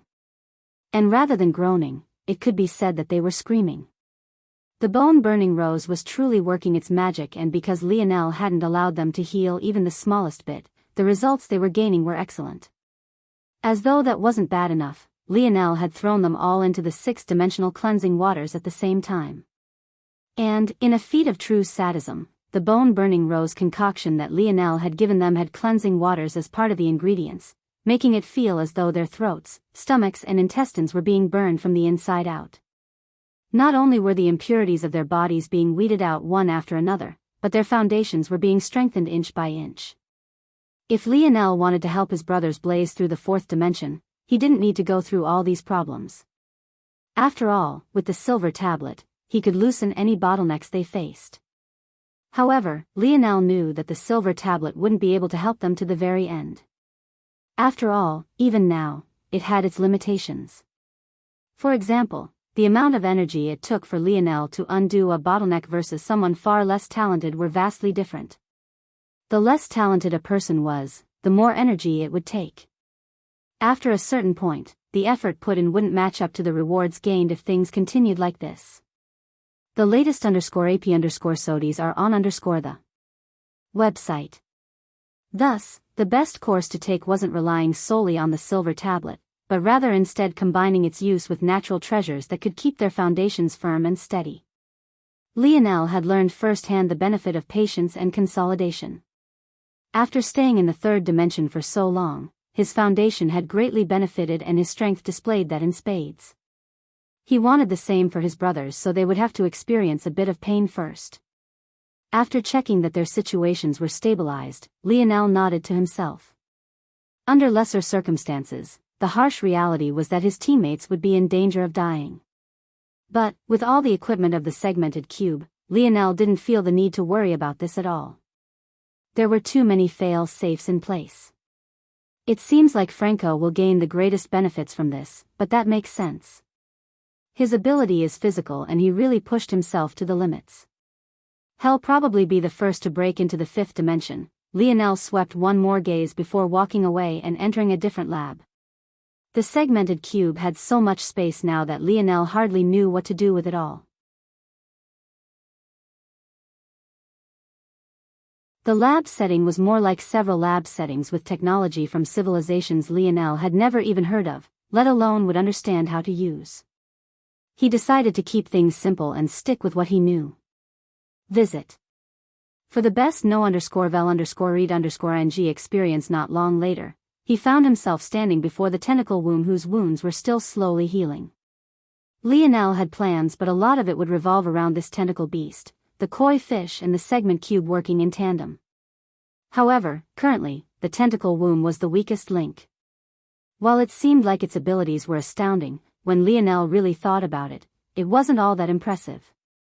Considering the resources he would need to pour into it, he might be better off just pouring it all into his crafts. It was easier to make, say, an automated machine gun. The worst part about the tentacle womb was that its energy consumption didn't stop at just its creations. After all, what it produced were living, breathing creatures. They would need to be fed and taken care for. Even though the segmented cube had more than enough room to accommodate such things, whether it was worth it was an entirely different question. Simply put, using the tentacle womb to spam out weak creatures was a waste of time and resources. Just take the swordfish as an example. Lionel could create a gun and hundreds of bullets in less than an hour that could take out an entire school of them. The best part about this gun with his current skill is that it could be wielded by a human not even in the fifth dimension yet. When things were put into this frame, it could be said that the tentacle womb wasn't as groundbreaking as it seemed, nor was its ability particularly unique either. Just from a cursory thought, Lionel could already think of two people with semi-similar abilities to the tentacle womb. One was Hephaestus and his swallow ability. He was able to ingest creatures and make their abilities his own if he ate enough of them. A second was Simeon, who could genetically modify the ability of both people and creatures. The latest _AP_SODIs are on the website.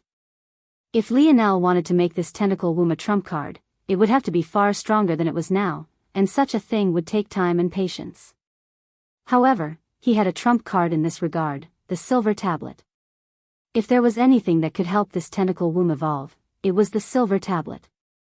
The key to unlocking this path, though, would most definitely be the golden scaled koi fish. A far distance away from the pressure cooker Earth was becoming, a murderous aura hung, sinking deep into the walls of the office space. Richard sat at his desk, his hands clasped before him and his face expressionless. But the bulging veins on his forearms painted a completely different picture. It was clear that he was pissed off, and how couldn't he be? It had been 2 weeks since he met Aina in that odd state, and he had immediately guessed a few things. He had tested his conjectures on multiple occasions and concluded that he was about 90% correct, while the remaining 10% were miscellaneous details he would never grasp unless Aina herself told him. He took advantage of this opportunity to try and court Aina, but despite receiving no resistance from her father or her friends, he was stonewalled time and time again. The latest _AP_SODIes are on the website.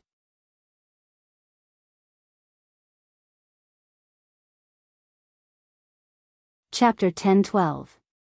Chapter 10-12 Competition. Richard was a man who was very good at controlling his emotions. In fact, his patience had been displayed for a long while now. He had practically taken over what remained of the race to airship without lifting a single finger. In fact, now that he had Greydier's brother in his possession, it could be said that it was all over now. Greydier had been his only real competition, and he no longer dared to fight against him. However, those that saw him as a weak man now simply didn't understand just how infuriating the last 2 weeks had been. He had never experienced such a continuous and relentless assault on his ego. It was mind-numbing. At first, he had tried to be cautious and beat around the bush with Aina, but then she had caught him completely off guard. "Are you trying to court me?" Aina stood in her courtyard, a faint sheen of sweat on her face. She had learned modesty during the past few days and now dressed in a new flexible armor. According to her, modesty was important for a woman, but not to the point where she should hide her beauty completely. Surprisingly, this was a conclusion she had come to without either Savon or Yuri saying so explicitly. However, Yuri still felt that she took some responsibility in catalyzing this due to how she had covered Aina's body previously. This experience made her realize that even the smallest push could lead Aina in a particular direction. It made her hesitant as to whether she should take action or not. The latest _AP_SODIes are on the website. Now, she could only watch as Richard visited daily, as though trying to imprint himself onto her mind. Without a choice, Yuri could only drag Aina out of the estate to experience the world. If all she knew was this small corner, her awakened personality would be far too negatively affected, or it might never reawaken at all. Still, even Yuri almost choked on her drink when she heard Aina's words, let alone Richard. However, Richard, who felt he had an understanding of Aina, regained his composure quickly. Previously, he had put Aina into one of two categories. She was either a block of ice that could be easily convinced to marry him, or she was a block of ice that would never marry anyone. Such cold beauties were the kind that were either logical to a fault or stubborn to a fault. In the time he had known Aina, it had seemed like she was the latter and couldn't be budged from her position. But, now that this change had occurred, and even the fact she was being so straightforward, made it seem like she had now somehow transitioned to becoming the former. "Indeed," Richard said confidently. "I am the heir apparent of the Viola family, and all of this will soon be mine. I would, of course, need a wife of your caliber by my side." The Viola family? Isn't that just a sixth-dimensional family? If Richard was a lesser man, his facial expression would have already warped at these words alone. What the hell did just sixth-dimensional mean? Did she understand what such a family represented? Visit. For a better user experience, what Richard didn't know was that Aina did, and she felt like Richard had a cap on his potential. Richard would be shackled by his sixth-dimensional lineage factors, but Lionel had been born with a seventh-dimensional lineage factor. The difference was large.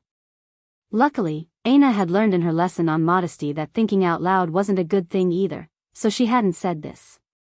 But she also wasn't quite good at filtering what she should and shouldn't say either.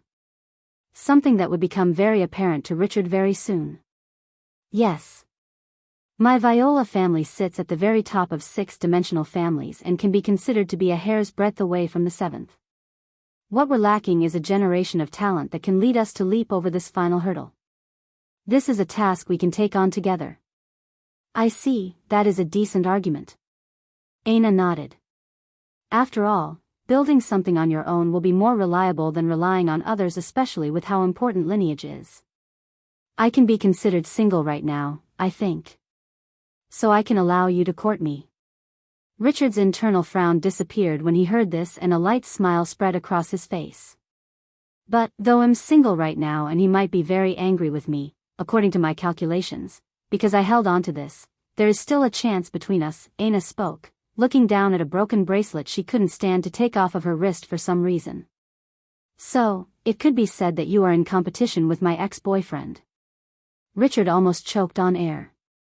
The latest _AP_SODIs are on the website.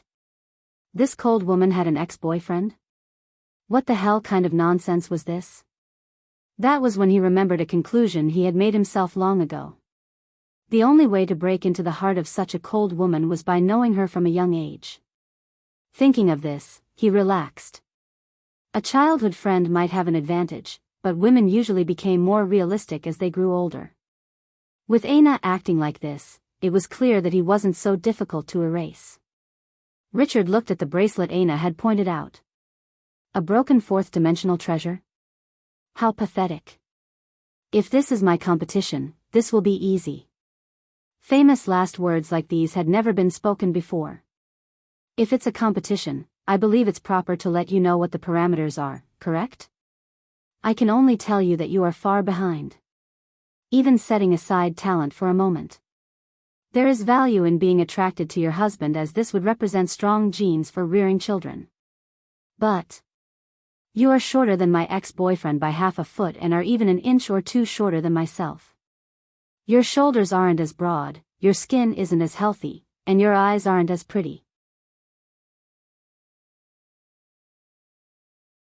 Your hands are smaller, your smile isn't as appealing, and judging by the silhouette of your robes pressing against your lower body, Aina looked down toward Richard's crotch and shook her head. Visit. For the best no_vel_read_ng experience, I believe commenting on that would be inappropriate, so I will refrain. Aina's oh so kind words had nearly turned Richard blue.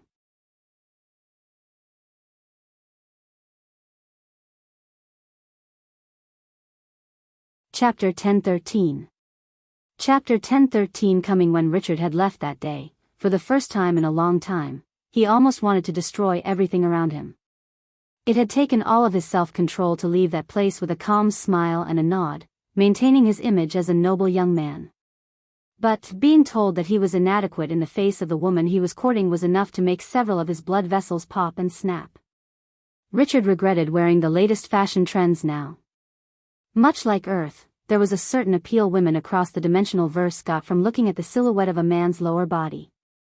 For Lionel, who liked to wear sweatpants so much, Aina had seen it many times before and had quite liked it even though she never voiced it aloud. Richard's robes worked much the same way and were even designed to accentuate that portion of his body both subtly and aesthetically. And yet, without so much as a filter, Aina had pointed it out without reserve or holding back. No, she had been polite enough not to say it so clearly. He was so grateful for her grace. Damn it. He had almost wanted to say that he was a grower and not a shower, but he knew whatever last bit of face he had left would have been completely destroyed the moment he said anything to that effect. The more he thought about it, the more infuriated he became. As though that much wasn't bad enough, after displaying her grace, Aina had gone on to point out several other things, saying that his jaw wasn't as sharp, that his voice wasn't as deep, she had even said that his butt wasn't as round. Yet, he had had to stand there and take it from start to finish. Visit. For the best no_vel_read_ng experience, it took Richard several days to calm himself, but he had returned every day to hear Aina's scrutiny, only to come back to his estate more and more dejected. He should have been entering the happiest phase of his life, but instead he was having his ego stamp down one polite insult after another. He was so caught off guard by these things that he hadn't even registered that Aina said that her ex-boyfriend was more talented than he was, too wrapped up in the other more deliberate blows to his ego.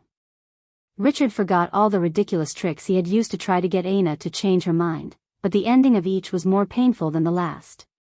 There's something to be said about just feeling good and doing what's right in the moment, right? I believe that everyone should be free.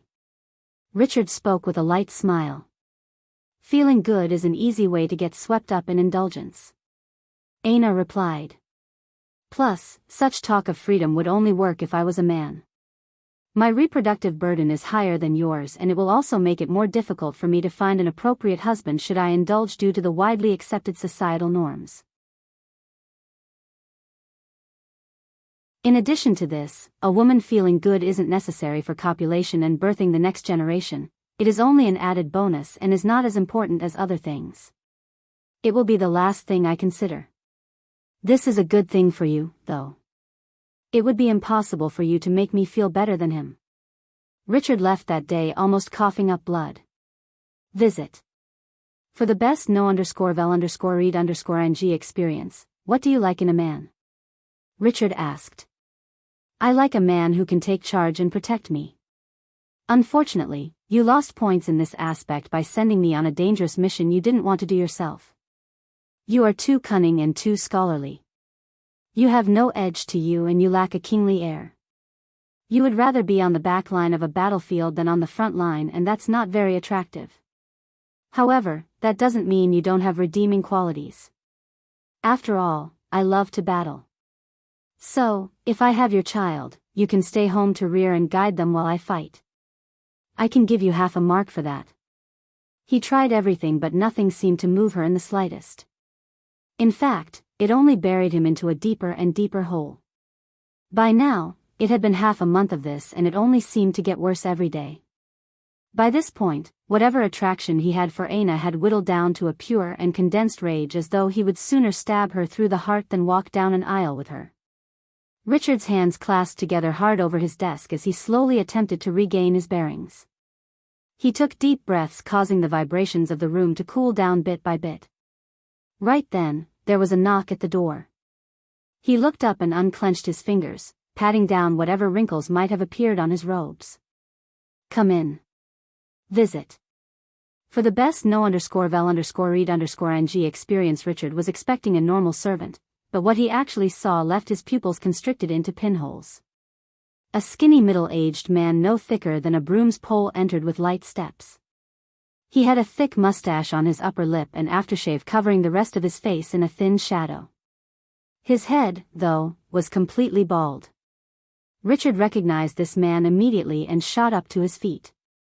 He was none other than the current head of the oldest vassal family their Viola family had, and was probably the most trusted aide of the current family head, Vassal O'Brien. Vassal O'Brien, please forgive this junior for his rudeness. Vassal O'Brien looked Richard up and down before chuckling. No need to be so stiff, young one. I've come with good news. Richard's heart sped up. Was it that time already? Would he be officially appointed? They're coming. These words weren't what Richard wanted to hear the most, but it could be said they were most definitely the second thing he wanted to hear the most. They had known for a long time that Miguel had purposely held back from entering the sixth dimension and that he had a purpose for doing so. It seemed like it was time. The latest _AP_SODIs are on the website. This is an opportunity, one that no one would want to give up. I'll see how she escapes from my palm now.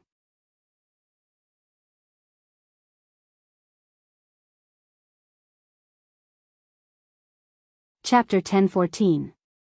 Chapter 1014. Pure neutral force. Lionel's palm flipped over, revealing a snow globe.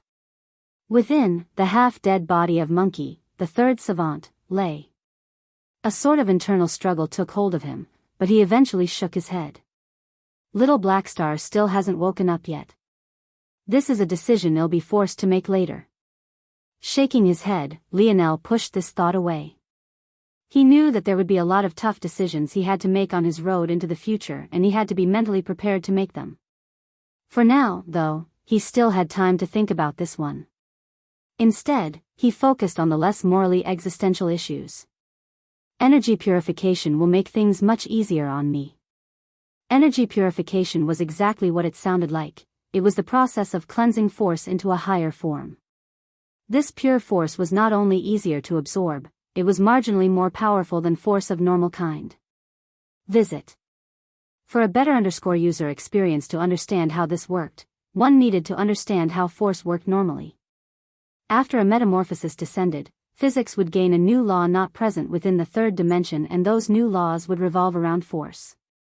This new law was why Lionel had gotten so lost in the weeds when he was comprehending his first offensive technique back in the Joan Zone. When Lionel learned more about the dimensional verse, he eventually allowed these overly complicated and verbose explanations fall into the background. He used his understanding of these intricacies to understand the nuances of techniques, but it was no longer at the forefront of his mind.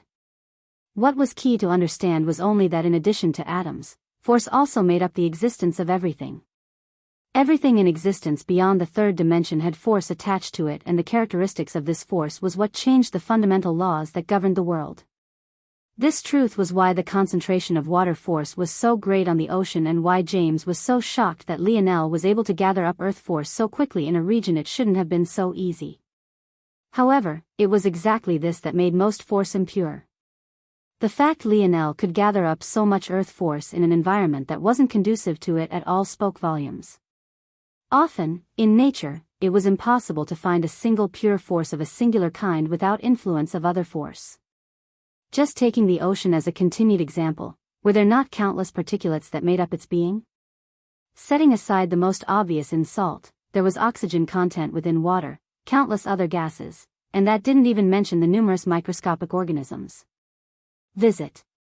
For a better user experience, this was all to say that there was never any true pure force, and this was exactly why neutral force was the most abundant of any kind.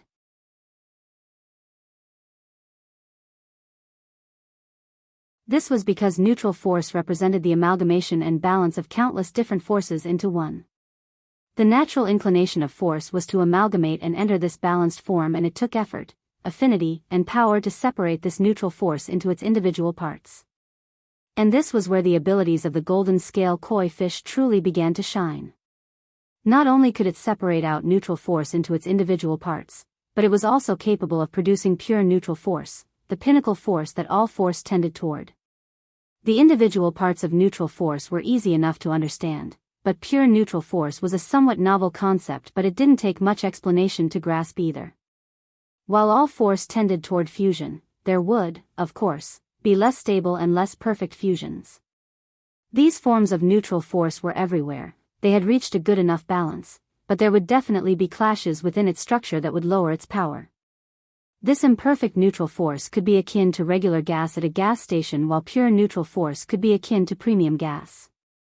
The gold koi fish was able to gather up this force and help it to enter a perfectly balanced state. This was the shocking ability of its energy purification. But why was this useful? What good was this pure neutral force? The latest _AP_SODIs are on the website. The answer to that was simple. Pure neutral force went further in the energy it could produce. A single unit of impure neutral force was worth maybe 1/100th of pure neutral force, and that was at the lowest third dimension. The higher the dimension, the wider the gap became, because the formation of pure neutral force also became more difficult. In addition to this, the energy that invalids released upon their deaths was actually a form of neutral force, a step above impure neutral force but a step below pure neutral force. It had already been seen by Lionel long ago that this force was able to loosen and undo bottlenecks one might experience in the future. So just how much better would pure neutral force be at this? In truth, Lionel knew the answer to this, because pure neutral force was exactly what the puppet master variant invalid had released upon its death. Thanks to that single variant invalid and single absorption of pure neutral force, Lionel's bottlenecks in his metal body had loosened by 3 or 4 stages. By now, the prowess of the little koi fish should be obvious.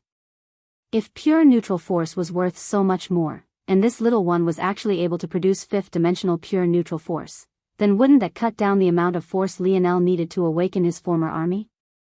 Rather than allowing the silver tablet to absorb the force directly, why not allow the koi fish to do so instead? Upon creating the pure neutral force, Lionel would allow the silver tablet to absorb it, and the benefits would be even greater. On top of this was the high-level force that the silver tablet needed to awaken Norman's former fiancée, the very young woman whose blood had fed and awakened the silver tablet to begin with. Objectively, when it came to undoing bottlenecks, the silver tablet was better than even pure neutral force was. But, if the abilities of the koi fish and the silver tablet were synergized, just what kind of impact would that have? Visit. For the best no_vel_read_ng experience, the best part was that this was just the tip of the iceberg. To now, Lionel had only been following a single train of thought, one that followed the benefits of pure neutral force. However, what he hadn't yet touched upon was the opposite path. Just what were the benefits of the dissection of neutral force to form other pure forces?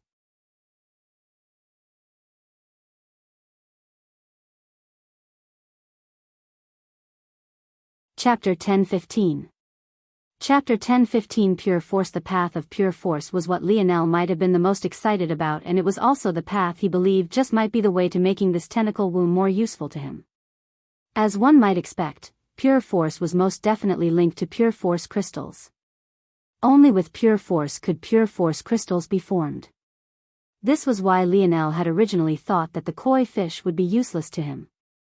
Why keep around a creature he would have to feed and raise, not mention worry about its betrayal, if he had a perfectly fine and loyal machine that could do the same exact thing? It didn't make sense. The koi fish had already exposed itself to have intelligence no less than that of a human.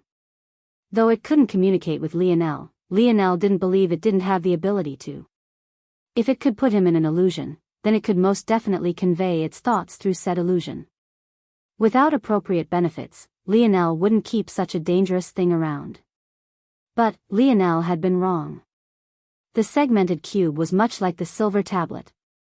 Its ultimate function was better than the koi fish alone, but what it put out was dependent on what went in. The latest _AP_SODIs are on the website. The silver tablet could produce an energy that seemed to be even above pure neutral force, while the segmented cube could produce force and pure force crystals. However, it was still all dependent on what they took in. The silver tablet needed to absorb the relative pure neutral force of invalids, while the segmented cube needed force-dense environments of a certain level or caliber. Due to this, the koi fish essentially became a branching point that allowed both objects to display their true abilities with far less drawbacks. This was where the first ability of this path came into play. The koi fish would allow Lionel to form pure force crystals much faster and with much greater ease. It had already been over a month since he learned of the segmented cube's ability and had even gone to the energy-dense region of planet Solara, yet he had yet to form even a single one. Clearly, this wasn't as easy as it seemed to be. With the koi fish, though, so long as Lionel gave it some time, this would be a matter of ease. Very soon, he would gain the force crystals he needed. And, once he found the perfect light elemental force to replace his snow force, he would then be able to upgrade his snowy star owl lineage factor relying on the force arts displayed by the pure force crystals. However, this was just the beginning. Why were pure force crystals so valuable? It was because they could do the same thing pure neutral force could do in loosening bottlenecks, but it was far more targeted. When pure neutral force is taken into the body, it cleared away impurities and cleanses one's foundation. This lays stronger groundwork to take the next step forward, and it works this way for everyone regardless of their affinities. Visit. For the best no_vel_read_ng experience, however, pure force in general is usually tied to a particular ability or a particular lineage factor. The root of these powers comes from pure force.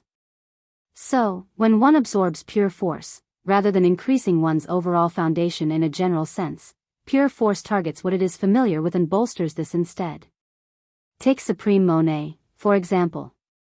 She has an elemental ability and it falls under the unique elemental category. It had to be remembered that the three forms of elemental ability were either unique in that it gave a special ability, neutral in that it gave general control over elements, or evolutionary in that it allowed onto to improve the element into higher and higher forms. Supreme Monet could use her flames to heal herself, not much unlike a phoenix, so she falls under the unique category. Under normal circumstances, there are only a few ways for Supreme Monet to increase the strength of her ability. She could swallow a beast crystal, she could be patient and wait for it to mature through her training, she could increase her dimension, and finally, she could wait for her home world to increase dimensions as well. These latter three options all took time and patience, while the very first option was a crapshoot. There was a very low probability of a beast crystal taking effect, and it might cause a varied mutation that wouldn't be exactly what you were looking for. However, pure force crystals were different. Not only did they take near immediate effect, but there was no unpredictability factor. It would work 100% of the time, and it wouldn't mutate your ability. It would only allow it to progress along its designed path. Visit. For a better user experience by now, what Lionel wanted to do was obvious, then. All he needed to do was understand the underlying pure force that governed this tentacle womb's ability. Then, he would use the koi fish to create and feed the tentacle womb these pure force crystals. Over time, the tentacle womb would eventually strengthen to the point investing in its reproduction was worth it for Lionel. It only took a few questions from the dictionary for Lionel to understand exactly what the tentacle womb needed to evolve. Life force and blood force had already been guessed by me, so this much was obvious. I can probably gather up the two forces just from killing beasts, since I'll have to do that anyway. But, this third force. What is breaking force? Lionel was intrigued. This simple matter had seemingly become complicated once again. This so-called breaking force was something Lionel had never come across before, nor had he expected it to be so fundamental to how the tentacle womb functioned. Interesting. Lionel suddenly felt he had stepped into a new world. This breaking force, the tentacle womb only needed a small portion of it, only a single crystal for every 1,000 life and blood pure crystal it consumed, and yet it was the core part of its ability. Visit. For the best no_vel_read_ng experience, is it really above life force? Just as Lionel was thinking about this, a wailing siren reached his ears. This was definitely something new, as he had no idea what it meant, but he had a good guess. Was Earth being attacked again?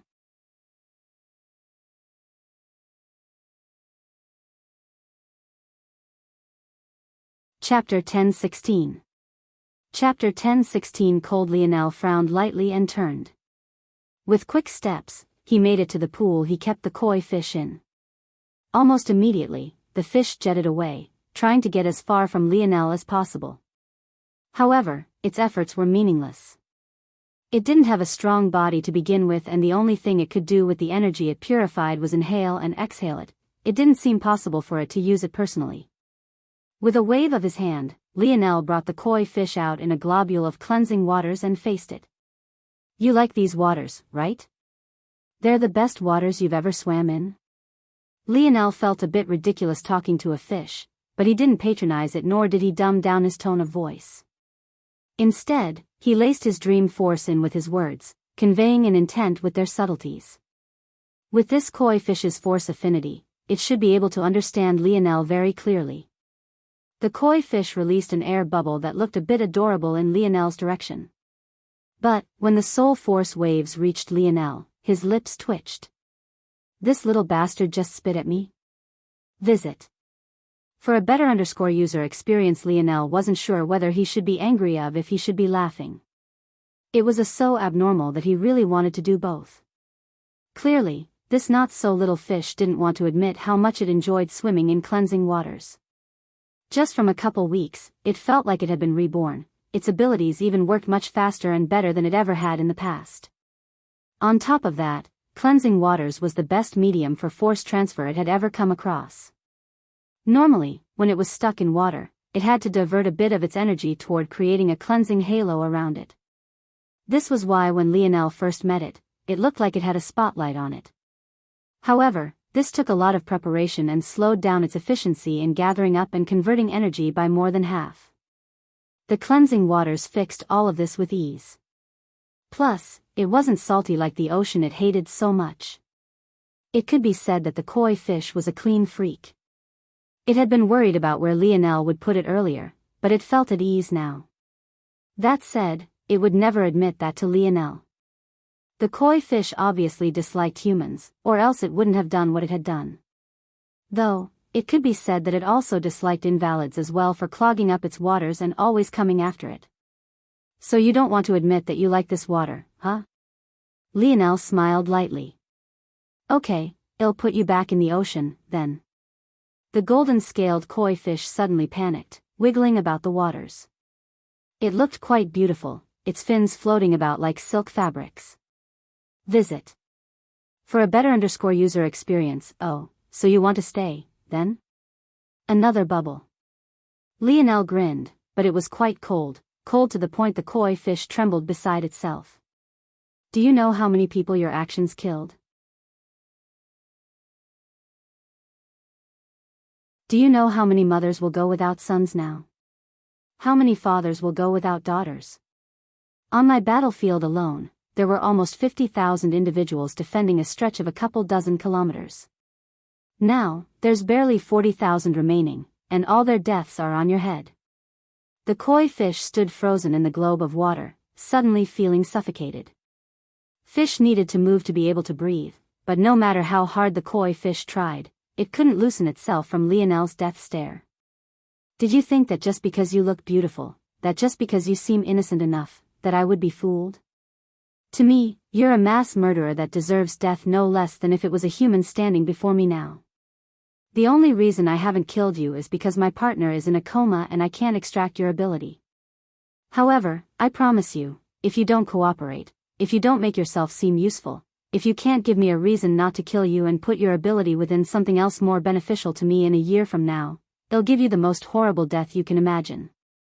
Do you understand me? The latest _AP_SODIs are on the website. Lionel was inwardly furious at the audacity of this koi fish. If it was before he had made his resolve to become a king, he would have long since slaughtered this koi fish and its companion. However, now, he felt like he had to make choices that were a bit beyond the scope of his own moral compass. Objectively speaking, the koi fish would save more lives under Lionel's control than it had ever taken. This was the cold logic of it all, so it was the choice Lionel had chosen to make this time. However, Lionel didn't have a beast control ability, nor did he have anyone he trusted enough to hand over these responsibilities to. So, if this koi fish didn't cooperate, he wouldn't hesitate to toss it into a snow globe and kill it once little Blackstar awoke. The fear the koi fish was palpable, but it still forced itself to nod. Though it couldn't understand the intricacies of Lionel's words, it understood the gist of it enough to understand what would happen to it if it didn't cooperate. Ultimately, it was still willing to do what it had to do to survive. Good. Lionel said coldly. With emotion, Lionel took out a familiar vial. This was none other than the ocean drop vial that Kira had given him. But, it had been modified by Lionel a bit. Of course, if others knew that Lionel was modifying a silver-grade treasure as a bronze crafter, there would likely be an uproar. But, Lionel himself didn't find it to be that big of a deal. Lionel hung the ocean drop vial around his neck after siphoning large amounts of cleansing waters into it. Then, he transferred the golden-scaled koi fish into the necklace vial. The latest _AP_SODIs are on the website. After he did this, he also transferred the silver tablet before dropping in the ores he would use to refine his metal body. Purify the essence of these ores and transfer them to me after you are done. After issuing this command, Lionel shot off toward where his brothers were resting.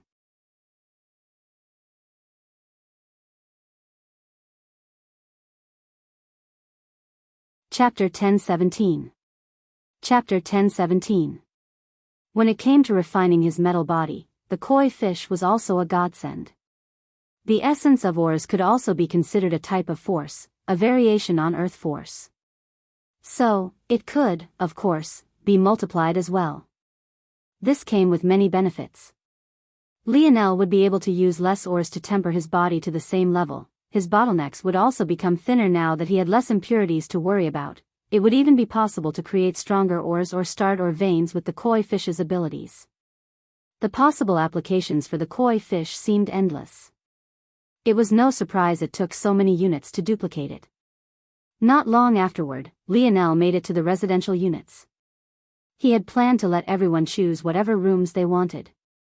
But, since they had been dealing with the pain of the bone-burning rose until recently, they had mostly chosen to stay together. By the end of it, they ended up sprawled all over a patch of greenery and had been asleep for 3 days already. Lionel jogged into the garden to find them still lying there. Seeing their ridiculous states, he couldn't help but shake his head and chuckle. Suddenly, Lionel released a loud clap. "Wake up. Hey. What the hell? Cap. Fuck. I was in the middle of at least 3 beauties. In your dreams. Visit. For the best no_vel_read_ing experience, it was my dreams." Lionel grinned. One after another, strong auras standing firmly within the 5th dimension began to blossom forth. It was a fantastic enough sight for Lionel to ignore the terrible smell that was coming from them for just a moment. Truthfully, Lionel was pleasantly surprised. Though they weren't exactly far from the 5th dimension to begin with, Lionel still thought it would have taken at least a month or 2. It's probably the influence of Earth. Coming from a talented world really has such a large benefit. It's unfortunate, though. I also wanted to get them to practice dimensional cleanse, too, but there's no time right now. All right. Lionel finally put an end to the commotion. There's a war about to start soon, you guys need to get ready. War? Raj looked up from his comfortable spot in the grass with confusion. He seemed to have lost at least 50 pounds, but he was still a large mound of fat. It could only be said that he was still enormous. Why haven't I heard anything? Of course they hadn't heard anything. The segmented cube was perfect at isolating sound. The only reason why Lionel knew is because his internal sight was paying attention to the outside world. Plus, in the last 2 weeks he had been doing a lot of stuff on the outside world, whether that be preparing his shop or fulfilling his promise to the Dove siblings. So, he had no choice but to pay attention to the outside world anyway. One might argue that Lionel should be depressed that his store wouldn't be making as much money anymore, but was that even true? Now that there was a war, he could shake his grandfather down for some real funds. There was no better force crafter on Earth right now than himself. If the Ascension Army wanted his help, they would, of course, have to pay. After a brief explanation, Lionel kicked them all toward getting cleaned up. Barely 10 minutes later, they all stood spirited, their gazes glowing with battle intent. It seemed like they all wanted to take down the world together. I don't really know what's going on in the outside world right now, but we'll stick together as an elite squadron. This time, I won't go ahead on my own. Probably. Lionel touched his nose. Visit. For a better user experience, at least tell us you brought back some goodies. Cap. Franco rubbed his hands together. I did. Lionel smiled.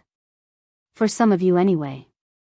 Franco's expression sank before he suddenly caught an enormous beast crystal Lionel threw at him. I happened to find one perfect for you. This one came from a beaver, but its physical strength was ridiculous.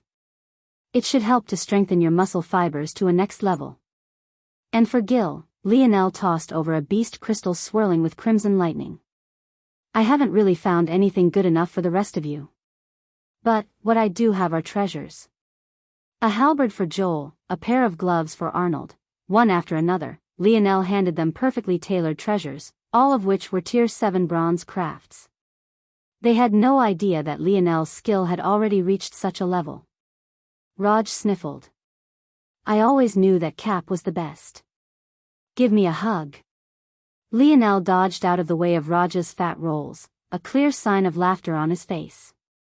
The borders of Earth's fold of reality suddenly found themselves surrounded as it slowly stretched to its limits. Having swallowed up several solar systems, what was once Earth had gone from a single planet to countless light years of territory. After thorough investigation, there was no one who wasn't aware of Earth's greatest weakness, population. Having suddenly gained so much territory, it was simply impossible for Earth to defend it all. This was the best chance they would have to claim the talent of a future 8th-dimensional world for themselves. Visit. For the best no_vel_read_ing experience among these individuals, there were many that were more than just a little familiar, many that Lionel had fought not too long ago. Including the Midas and Radix family. However, if one thought that was the end of it, they would be sorely mistaken. The greed that such soon-to-be fertile lands represented was simply too much for anyone to give up. It was amidst this chaos that Elther sent Lionel a message. Imperial Father, the expansion of our fold of reality has reached a critical point. If they take advantage of this to send six-dimensional existences in. Galeran finished giving his report to Emperor Fox.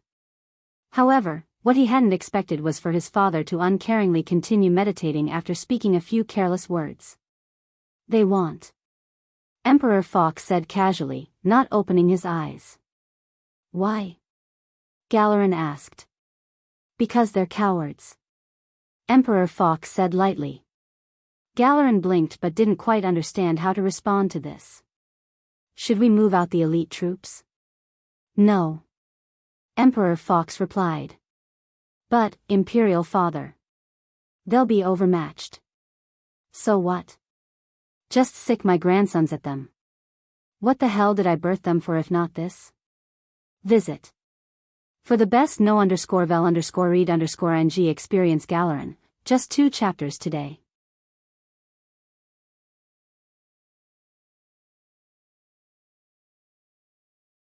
Chapter 1018. Chapter 1018 Forget, Leo. A beauty jumped into Lionel's arms under the astonished gazes of his teammates. She was gorgeous to an extreme and had a mature charm that women their age hadn't quite refined yet. On top of that, she had a sort of queenly air most women would never birth. And yet, the moment she saw Lionel, she sprung into his arms as though she had always meant to be there. What the fuck? And to think I actually felt bad for this bastard. Cap's been holding out on us. Gil felt like he had been betrayed. Lionel laughed and hugged Mordred back. It had been a long time since he had seen her and it seemed that she was living life well. At least, her relationship with her father and mother seemed far better now than it had been in the past. After Mordred practically squeezed Lionel to death, she pulled back and pinched his cheeks with both hands. You brat, you just left us for years and disappeared. Where's little Aina? I need to see if you've bullied her while she didn't have me to protect her. Seeing the shift from love affair to brother-sister doting, Lionel's brothers practically got whiplash. However, Gil's perverted mind worked very differently. Visit.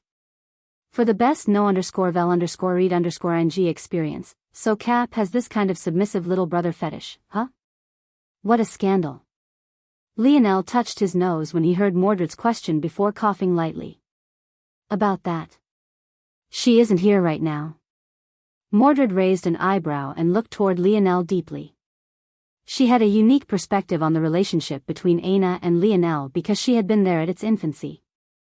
If she had to be honest, she felt that this sort of crossroads between them was inevitable because their foundation was far too shaky. Lionel had never been able to address all of Aina's insecurities, not because he wasn't good enough, but because there were some forms of confidence that one could only give themselves. On the other hand, Lionel himself was too good at detaching himself. Though he was good at reading people, he had blinders on when it came to himself and those close to him. In some ways, Mordred felt that Lionel put these blinders up as a self-protective mechanism. He subconsciously knew that it wasn't right to treat his friends and woman like they were numbers on a screen to be dissected. As such, he purposely ignored a lot of things. In much the same way someone who could read minds wouldn't want those around them aware of such a thing for fear of making them uncomfortable, in a lot of ways Lionel was like this. It was yet another layer to the facade that was him. However, Mordred wasn't quite certain of who the real Lionel was. Or if it was even a good idea for this version of Lionel to be the one who presented himself to the world. That hidden Lionel felt more dangerous than she had ever been, and Mordred felt that Aina was the balance to him. Visit. For the best no_vel_read_ng experience, it was such a fragile and immature balance that could collapse at any time. At least for now, it seemed that Lionel still felt that the relationship was mendable as he hadn't had a fierce reaction to Mordred's words. However, she could also feel that this tipping point wasn't very far away. If something went wrong, alright, in that case, I can let you off the hook a bit. But, only a bit. Mordred replied. Lionel suddenly grinned. Really? But I come bearing gifts. Lionel took out the beast crystal he got from the Black Swan. The moment it appeared, it radiated a powerful aura of darkness that attracted Mordred instantly. Mordred's eyes twinkled, grasping the beast crystal with both hands. Not bad, not bad. I guess Big Sis can forgive you. Mordred giggled beside herself. Where's my gift? The sudden voice came from deep within the throne room. Lionel had come to Avalon for the sake of taking hold of the vanguard. Since King Arthur was still only a secretary marquis, he wasn't able to take command of an army on his own as only Governor Dukes could do so. The latest _AP_SODIES are on the website. Originally, Lionel had thought it would just be him and his brothers, but now it seemed he would have King Arthur at his back. This would work excellently for them both. Mordred and Arthur both were very competent generals and wouldn't need Lionel's constant support. This would allow Lionel and his brothers freedom while being able to rely on a backbone. It would definitely be a lethal combination. At this moment, the group stood within a hallway of Camelot's castle, though it couldn't really be considered a castle any longer and was much more like a modern estate. The whole of Avalon had been modernized and the remnants of royalty had been expunged. The so-called throne room was just no longer this and was just a meeting place they should have been headed to. But Lionel had gotten distracted reuniting with Mordred and forgotten this. Unsurprisingly, the voice was from Arthur, who accompanied by Guinevere and Lancelot both. In fact, there were other knights of the Round Table present, but many of them weren't the original members that Lionel had become used to. Obviously, new talents had risen up in the time Lionel had been away. With the new system of the Ascension Empire, the talents that Camelot had mostly neglected in the past due to their poor backgrounds were rising up one after another. And, as citizens of Earth, they were all extremely talented as well. Lionel laughed. I didn't manage to find anything new.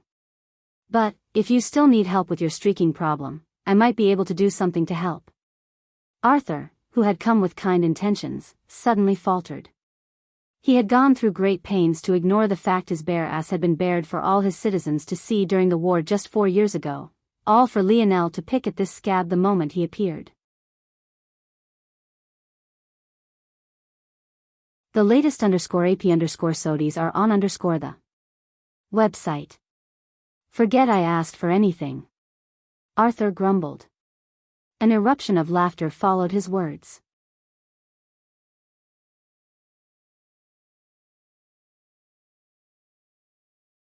Chapter 1019, A. Chapter 1019 Order. After pleasantries, the group got to business quickly. They were all aware that they were under the command of Lionel, but it was ironically Lionel who knew the least about what was going on right this moment. So, he listened patiently as things were explained to him by Arthur. A star map was laid out on a large wooden table. It had a faint holographic character to it. Every time Lionel's eyes refocused, he would find a new layer to observe. It was definitely a clever piece of technology that left him a bit intrigued. The situation is getting more complicated with each passing moment, but we believe that we have a good grasp on where the borders of our fold of reality will stop. It will be defined as such. Arthur pressed a finger down and the star map changed. The instant the borders became defined, Lionel's dreamscape went haywire, his pupils constricting. A bit of his aura leaked, causing the atmosphere to shift. Arthur looked up from the map toward Lionel, his pupils also constricted. He couldn't fathom just how powerful Lionel had become in just a few years. He felt like a completely different monster. Is something wrong, Lionel? Arthur asked. Lionel narrowed his eyes and didn't respond immediately. But, he soon calmed and exhaled a breath. The latest _AP_SODIES are on the website. It's not important for now, you can continue. Sorry about that. Arthur paused for a moment before nodding. Since Lionel had said so, there was no point in pressing him. Since he would be taking charge of this anyway, Arthur had confidence that Ryu would definitely put them in the best position to win. After all, it was thanks to his contribution that they had dealt with White City alone, something that gave them more than enough leverage to negotiate with the Ascension Empire. Thanks to that, they were able to maintain a semblance of autonomy today. With the borders defined how they are now, as it's been explained to me, it isn't quite necessary to panic despite the large area we now have to cover, mostly because of two matters of importance: habitable worlds and suppression. Starting with the latter, it has to be remembered that these are people coming into our world, a fifth-dimensional fold of reality. This makes it near impossible for sixth-dimensional existences to appear. At the same time, our world has matured. Previously, we were attacked the moment we stepped into the fourth dimension and had yet to form our teeth. But now that Earth is in the fifth dimension and has matured greatly, those who invade our lands will experience proper suppression. It will be more difficult for them to use force and also more difficult for them to replenish their force. This aside, there is the matter of habitable worlds. Even though Earth's fold of reality was expanding and the planets within it were gaining massive benefits as a result, that didn't mean those benefits would be immediate, nor did it mean that all of these planets would become habitable. In just Earth's main solar system alone, only Earth, the Moon and Avalon were habitable. The remainder of the planets either could not sustain proper life and were useless, or could not sustain proper life and were slowly becoming disaster worlds. Visit. For a better user experience of these planet, Venus and Neptune both were becoming disaster worlds while the remainder showed no signs of becoming useful. Only Mars seemed to show a small bit of potential in maybe becoming another habitable planet, but that would take several years to come to fruition. This was all to say that what these invaders needed was a foothold. Without a foothold, what good was it to claim a piece of Earth's fold of reality for themselves? They were all just waiting for the perfect moment, just before Earth's fold of reality boundaries solidified, to pierce through. Luckily, these habitable planets were rare. And, not only were they rare, but there were levels of desirability among them. For example, take Earth and the Moon. As evolved as the Moon had become, no one would choose the Moon over Earth as a desirable location. We have reason to believe that the first wave will be those with true ambitions toward what is rightfully ours. As such, we've divided the planets into three orders of desirability: Order A, B and C, with C being the least. Our fold of reality will cover about 1/100th the size of the Milky Way when it is finished. There are about 43 habitable planets in this range. 29 are C order. 12 are B order and 2 are order. We've been tasked with defending one of the order habitable planets and also setting up a small-scale civilization there. This order planet has been designated the name Earth X1. For reference, the B-order planets will be designated starting with the Moon X1, while the C-order planets will follow after Avalon X1. Lionel nodded. He remembered Aina explaining to him how this naming nomenclature worked. X designated that this planet was in the same dimension as Earth, while 1 designated that it was the first world outside of Earth to earn this title. The second-order planet was probably named Earth X2. Visit. For a better user experience, Lionel didn't have a problem with this, but the others were shocked. There were 9 governor dukes, 2 grand prime ministers, and yet it was them tasked with guarding Earth X1? Why did this seem too ridiculous? Shouldn't they be guarding a B-order planet instead?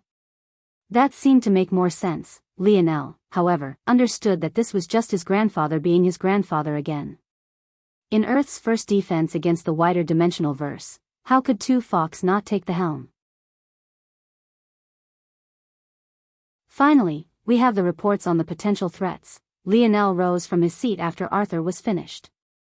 He stretched slightly, a confident air hanging around him. I assume that the teleportation platforms have already been prepared? How many people can move out at once? A single trip can take about 100. Arthur said with a sigh. This really wasn't enough. If they were too slow, by the time they got there, instead of being the defending party they'd be forced into the attacking position. I'll stabilize this side then head over first. I should be able to improve on that number. Lionel grinned. Visit. For the best no_vel_read_ng experience, Lionel suddenly felt his hands itching. This war was an opportunity calling out to him. He had a feeling that what he gained from these battles would make or break the next 10 years for him.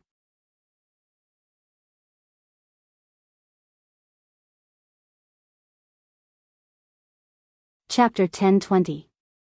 Chapter 1020 Earth X1. If Earth X1 were to be described in a single word, it would be wet. It felt like a light drizzle was perpetually falling from the skies, and the thick canopy of rain forests were so wide-ranging that it felt that every piece of land was covered in lush greenery. During the rare times of the day where this rain would stop, the sky would be filled with a beautiful bluish light violet color that radiated life and vitality. Earth X1 didn't have any oceans, but what it did have were large networks of rivers that crisscrossed about its surface in raging torrents. It had 3 main river channels that were easily 50 kilometers wide and had lengths in the thousands of kilometers. All of the river networks found life from these 3, filling the planet with a rich vitality. Due to this ecosystem of rivers, Earth X1 only had freshwater systems. In addition, all of its soil was perfectly irrigated, leading to the richness of its vegetation and greenery. Earth X1 didn't have any polar ice caps because all of its water was quickly flowing from one place to another. As such, even its snowy caps had lush vegetation, albeit covered in thick layers of snow they had adapted to living in. The planet itself was about 5% larger than Earth, and despite lacking oceans, due to the large number of rivers, it was still covered by waters to a mark of about 70%. Visit. For the best no_vel_read_ng experience. These things made Earth X1 a very hotly sought after commodity. Such an environment practically made the entire planet a perfect garden. And, with it entering Earth's fold of reality so quickly, it would have many centuries and millennia to take advantage of Earth's talent and birth force, herbs maybe never before seen in the dimensional verse. It was this world that Lionel found himself and his brothers teleporting to. However, he didn't like what he saw almost immediately. Earth X1 was such a beautiful world, but the instant they stepped foot onto it they were already destroying it. The teleportation formation alone had cleared out a large 10 square meter space, and it clearly looked like it was done in a rush, or else there would be more destruction. In fact, the moment Lionel appeared, he caught sight of numerous individuals preparing to clear the forests around them. Stop! Lionel's voice thundered, catching the workers off guard. Visit. For the best no_vel_read_ng experience, let alone the workers themselves, even Lionel's teammates were confused. This was basically a necessity. If they didn't clear the forests, how would they build their base? If they weren't quick about building their base, they would go from having some advantage to having no advantage at all in the face of these invaders. Lionel, however, couldn't bear to see this happen. He wasn't some save the forest activists, but he felt like if it wasn't absolutely necessary, why would they destroy something so beautiful? Plus, just from a cursory sweep of his internal sight, he had vastly better ideas than whatever these people were doing. Bring whoever is directing you all here for me quickly. It didn't take long for the workers to recognize Lionel as a prince and immediately follow his orders. They had all seen Lionel's face in the skies that day, and they had all heard Emperor Fox act to protect his grandson. If anything, it was almost impossible to find someone who didn't know Lionel on Earth. After giving these orders, Lionel immediately began to work on improving the teleportation formation. Rather than destroying the ecosystem like the others had, Lionel decided to work upward. Since they had already destroyed this patch of land, there was already no going back. So, Lionel used the materials he had been given to improve the formation and began to communicate with little Tolly to build upward.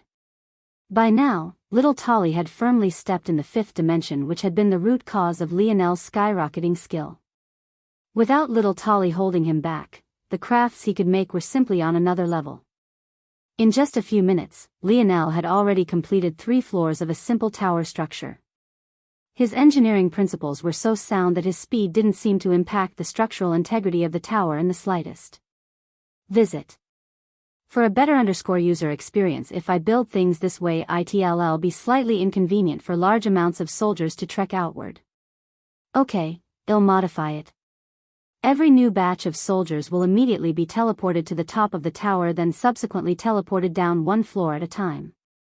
They might get a bit dizzy, but this is the best I can do for now before a real base is built. By the time the temporary leader of the operation made it to Lionel, Lionel had already completed a tower with 10 floors, increasing the number of individuals who could be teleported over by tenfold. The temp leader, a middle-aged man sent from the imperial capital, stood in shock. He was a quite high-ranking government official and was just sent to maintain order here and ensure that Lionel didn't do anything crazy. But he suddenly realized that he would be nothing more than a figurehead here. He smiled bitterly. In over my head, Hammond was a man who had held his position before the metamorphosis, but he didn't hold any exceptional talent all to his own. He was basically as normal as they came. Any pride he had in his position immediately deflated when he saw Lionel build a 10-story tower in not even that many minutes. Minister Hammond, right? Lionel hopped down from the top of the tower, softly landing in the soil as he used his earth force to disperse the impact. Visit. For the best no_vel_read_ng experience. Minister Hammond bowed deeply. Your Highness, that is indeed my name and title. Lionel nodded with a smile. No need to be so overly polite. I only called you here so that we could get on the same page. I think it's a bit of a shame to destroy the makeup of this world. I have a few options I think would be better and could help us in the long run. Minister Hammond looked up with a slightly relieved and partially curious light in his eyes. What did Lionel want to do exactly?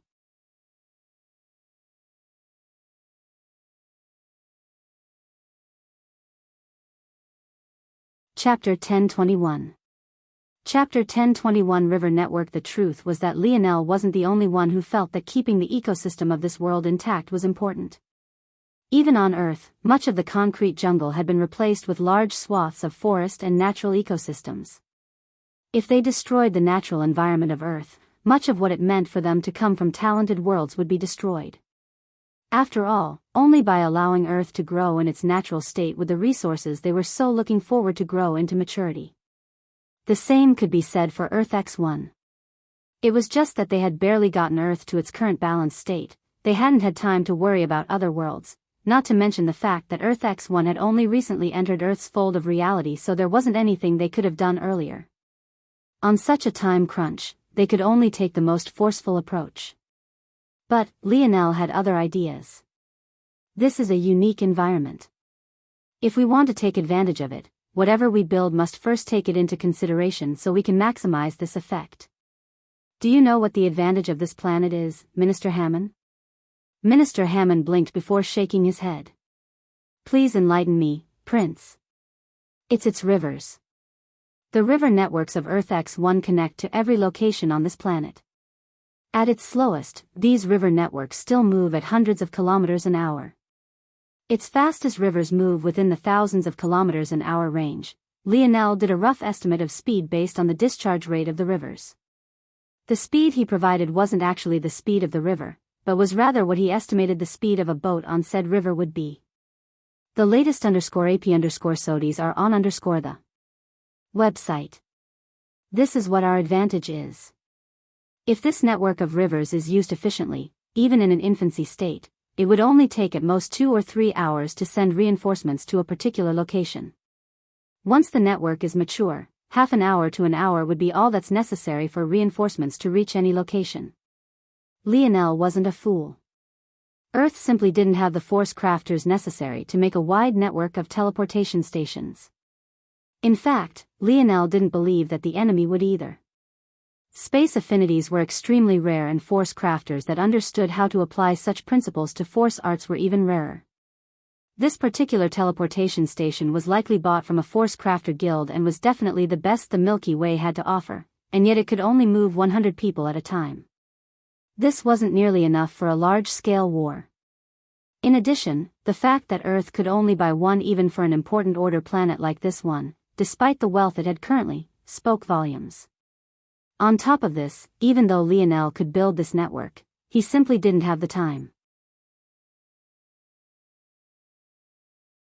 And, even if he forced himself to find the time anyway, what would happen while he was away?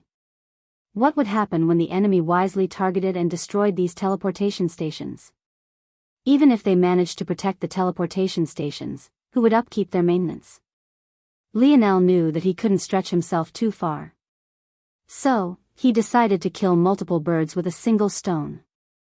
He would create a network that could be easily maintained without him while also protecting the ecosystem of Earth X1. Minister Hammond's gaze glowed, understanding much of Lionel's thought process without Lionel speaking aloud. Lionel was essentially pushing for simple crafts that could be forged by even weaker black-grade crafters.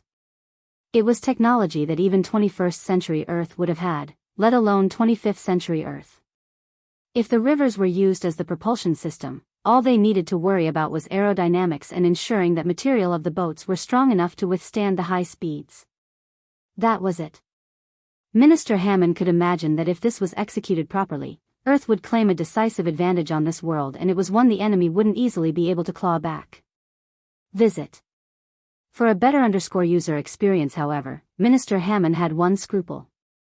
I only have a single concern, if Prince doesn't mind hearing out this old man. Please speak. Lionel responded without hesitation. You don't have to hold back your opinions around me, they'll take them all into consideration. Minister Hammond sighed another breath of relief before nodding. Right. Though Earth X1's ecosystem is thriving, there's a lot of danger as well. The animal kingdom tends to be quite poisonous, and many of them have evolved to have excellent camouflage abilities. This was why we thought it safer to clear away the land for the sake of building a base.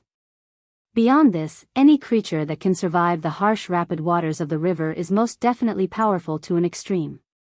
I don't believe that these rivers won't have any dangers at all. In fact, they might have the greatest dangers. Does Prince have a solution? Lionel nodded. He had considered this problem as well. Protecting nature always sounded like a beautiful idea, but the issue was that nature didn't always appreciate your kindness. The river creatures would, especially, be an obstacle, especially as they continued to birth more and more talented creatures under Earth's influence. Luckily, Lionel had a solution. Visit. For a better user experience, beasts can become very intelligent as they rise through the dimensions, but there are two problems they will face. For one, this world isn't as talented as Earth just yet, so most of the creatures will still be at a fourth-dimensional level. In fact, they're likely struggling to adapt to suddenly being thrust into a fifth-dimensional fold of reality as we speak, which is probably why you have yet to suffer any attacks. The second thing to consider is that though they might grow more intelligence, they will still lack the plasticity and flexibility of thought that humans have. The best counter to these beasts is right in front of us. Lionel suddenly took out a rainbow-colored beast crystal he had gotten from the Rainbow Island-sized piranha. He had planned to sell it to Jessica, but hadn't gotten around to it just yet. What beasts fear most is other beasts, especially beasts more powerful and more talented than they are. I have plans to create a shroud for the network of boats and floating forts we'll create. The first layer of defense will be these beast crystals. Normal creatures won't dare to get close to them as they can't yet match up to Earth's beasts. The second layer of defense will be concealment. Invalids aren't as intelligent as normal beasts, and rather than being off-put by powerful creatures, they'll surge toward them in hopes of evolving. This will be our second defense. As for the details, just leave it up to me. Lionel took a few steps out and entered the forest. Not far away, a small-sized river, at least by the metrics of this planet, lay at a width of a few hundred meters. With a light toss, the segmented cube left Lionel's hand. Just before it landed in the waters, its jigsaw pieces moved and morphed, connected by a large array of motes of light. The latest _AP_SODIs are on the website. With a splash, it landed, having become a large yacht.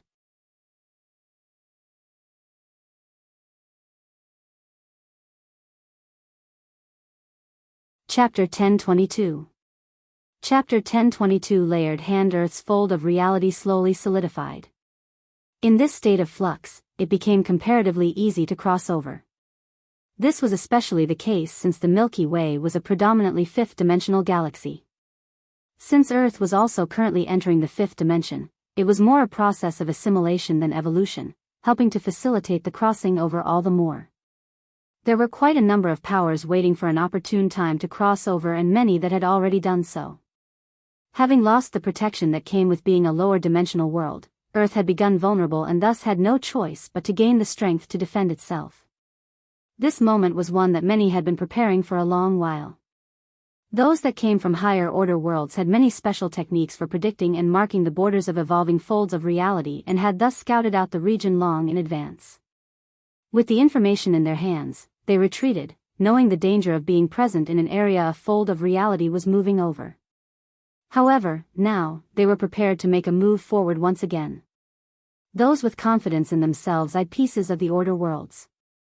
But, there were many that chose to not overestimate themselves, aiming for B and C order worlds, feeling that they wouldn't be as protected. However, these people had no way of knowing that Emperor Fox was a madman. Not only had he focused his most elite troops on the lower order worlds, he had left Earth X1 and Earth X2 to his still maturing grandsons. Visit. For the best no_vel_read_ng experience, are you sure about this? Within a ship streaking through the vast stars, a meeting was taking place. Though their destination had already been picked, many still weren't sure about their leader's choice. Since it wasn't too late to change their destination, some were still doing their best. However, it seemed that this group was just a minority. At first glance, these individuals looked like normal humans. However, upon second inspection it was possible to see that these people weren't entirely so. Many of them had odd birthmarks randomly growing upon their skin that upon a closer look actually seemed to be no different from the bark of a tree. Some didn't have these marks at all, but considering their nonchalance toward their fellow comrades' imperfections, it was likely that they had similar imperfections just placed in less than obvious locations. At the helm of the room, the man who this question had been aimed toward had a similar birthmark. However, his own was prominently placed on his forehead and had a rich brown color to it.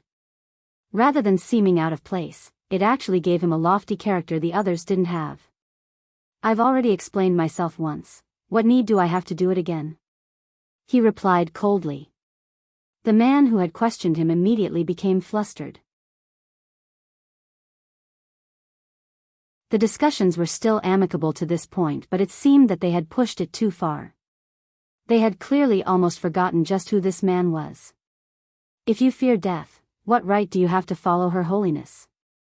The latest _AP_SODIs are on the website." No. I didn't mean it that way. It's just that though Her Holiness is all-knowing and all-powerful, we are not. We never asked the other branches for help like we should have. For help? The man rose, the brownish gold bark on his forehead radiating an oppressive aura. "Do you know what happened just a couple months ago?" The others shivered, unable to say a word. Though joining a religion gave you untold power, it was also a shackle like no other. So long as you were in the face of someone more favored by your god or goddess than yourself, it was impossible to raise even a finger of resistance. Compared to them all, this man was a tier higher and as such held the ultimate strength. They didn't have the option to resist even if they wanted to, and leaving the religion wasn't an option either, or else all of their strength would be stripped from them in the best case, and in most cases they would die horrible deaths. A month ago, a blasphemer of Her Holiness slaughtered one of our brothers, a pious follower of Her Holiness, the goddess of the evergreen. Our faith lost a three-layered hand, but this is only the beginning. This blasphemer not only killed a child of Her Holiness, but he also destroyed Her Holiness' mark. The latest _AP_SODIs are on the website. A shocked silence reigned over the ship. At that moment, whatever hesitancy they had turned into a righteous indignation. For the mark of the goddess to be destroyed was a slap in the face of their holiness. This wasn't something they could allow. This blasphemer is a citizen of Earth. This isn't just about spreading the word of Her Holiness. It is a crusade to wipe this blemish from her name and make those of the secular world understand the nature of Her Holiness Evergreen. The atmosphere boiled over. However, though the man who had initially questioned four-layered hand seemed to be dutifully praying right now, his heart was shaken. He wasn't fearful of Earth and its people. That wasn't why he had brought up such concern to begin with. The issue was that they had gotten word that two colossuses of the religious world had chosen to move in on Earth as well. However, their four-layered hand was blinded by his own greed and refused to call over reinforcements. It was clear that Eames wanted to promote to 5-layered and likely even the legendary 6-layered hand. Only by claiming land in such a fertile world would he have a chance at doing so. So, against all their advice, he had chosen to target an order world, but at what cost? Adelard clenched his fists within his robes tightly. We need to sweep through this planet as quickly as possible and lay our roots deeply. Within the nature of this planet, our evergreen force will have a great advantage. In addition, due to the blessings of Her Holiness and our location advantage, we should be ahead of everyone else by at least half a day. The latest _AP_SODIs are on the website. I can only hope that this will be enough. Without proper reinforcements, it might be possible that their evergreen religion would be wiped from the face of this galaxy. From start to finish, though. Adelard never worried about what resistance the people of Earth would put up.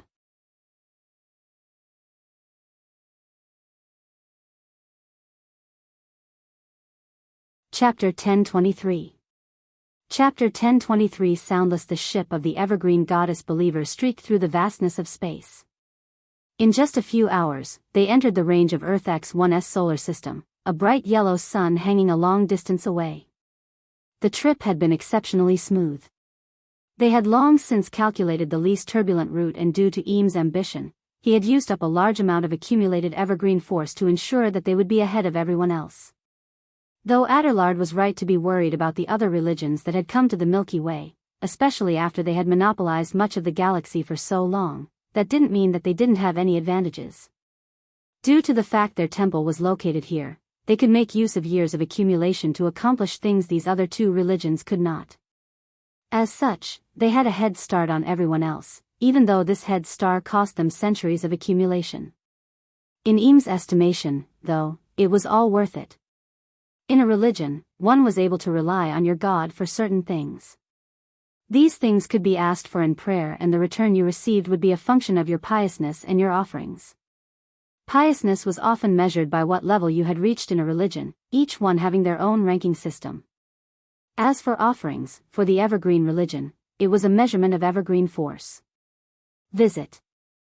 For the best no_vel_read_ing experience, evergreen force could be accumulated through meritorious feats, sacrifices and offerings of treasures. These could then be converted into units of evergreen force which could be put toward prayer. Having been rooted in the Milky Way Guild for so long, the Evergreen religion had most definitely accumulated large amounts of evergreen force, and they had a home field advantage the others would not have, as there were certain complicated penalties associated with prayers involving events that were too far away. Without overcomplicating matters, the fact was that Eames had sacrificed much of their Evergreen branch's previous efforts all for the sake of Earth X1, because the world was simply too perfect for them. What better world could there possibly be for their Evergreen religion to thrive than one with such lush greenery? And this was a sentiment that even those who had disagreed with Eames' methods immediately agreed with the moment they laid eyes on the beautiful planet hanging upon nothing. Earth X1 was filled with crisscrossing rivers and 2 soft ice caps delicately covered with soft snow. The rest was nothing but endless greenery, with trees so tall they threatened to pierce through the atmosphere and puncture a hole through it all. Eames stood with a dignified expression on his face as he faced the wide glass windows. But his heart jumped and leapt with joy. Even from here, he could feel the rich wood force even as it slowly grew more and more powerful.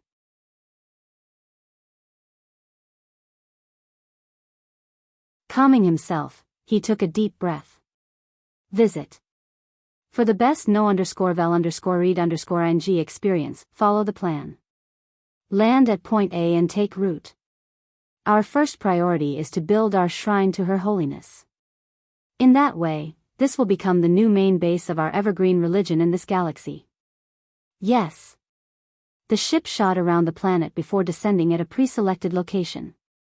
Back when Earth X1 had yet to enter Earth's fold of reality, Eames had long since scouted out the region.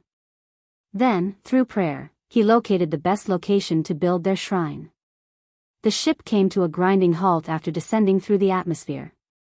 Its pressure caused the waves of water beneath it to separate and spread, almost flooding the opposite banks. Unsurprisingly, the Evergreen religion was also very much invested in protecting nature. This wasn't only a fundamental root of their teachings, but it also had selfish foundations as well. After all, if they destroyed the greenery, the wood force would weaken, and so would they. Accumulating evergreen force in this place will be at least 3 times faster than normal. The latest _AP_SODIs are on the website. Eames stood on the helm of the ship, his underlings having already gotten to work.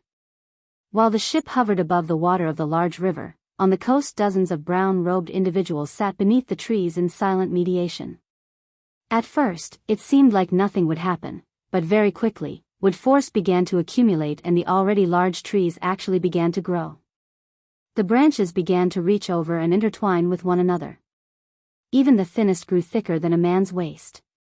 At the same time, even branches from 2 separate trees began to fuse as though they had always been one. It was an astonishing sight to see.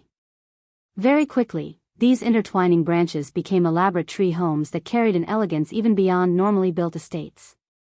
And, at the same time, they didn't disrupt the natural ecosystem even one bit. If one looked closely, it even seemed that the trees had been strengthened. How could they not be? The brown-robed men and women had all been using 5th-dimensional wood force to help these trees grow, while many of the trees themselves were still within the 4th dimension. Help the shrine take root. Once this is finished, we can be said to have taken a strong foothold, Eames directed traffic. Once he was satisfied, he fell to his knees in deep prayer, the bark on his forehead beginning to shimmer as the blessings of the evergreen goddess began to strengthen their fort to an extreme.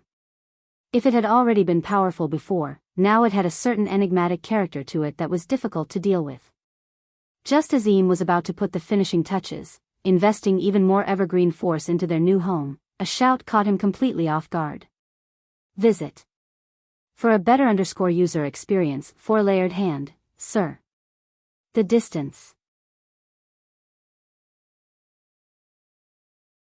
Before Eames could lose his temper, his pupils constricted. Without a sound, 6 boats moving at hundreds of kilometers an hour appeared over the horizon. They were already within a kilometer before anyone had noticed anything. At the helm, a young man with pale violet hair stood at the edge of the ship, his gaze narrowed.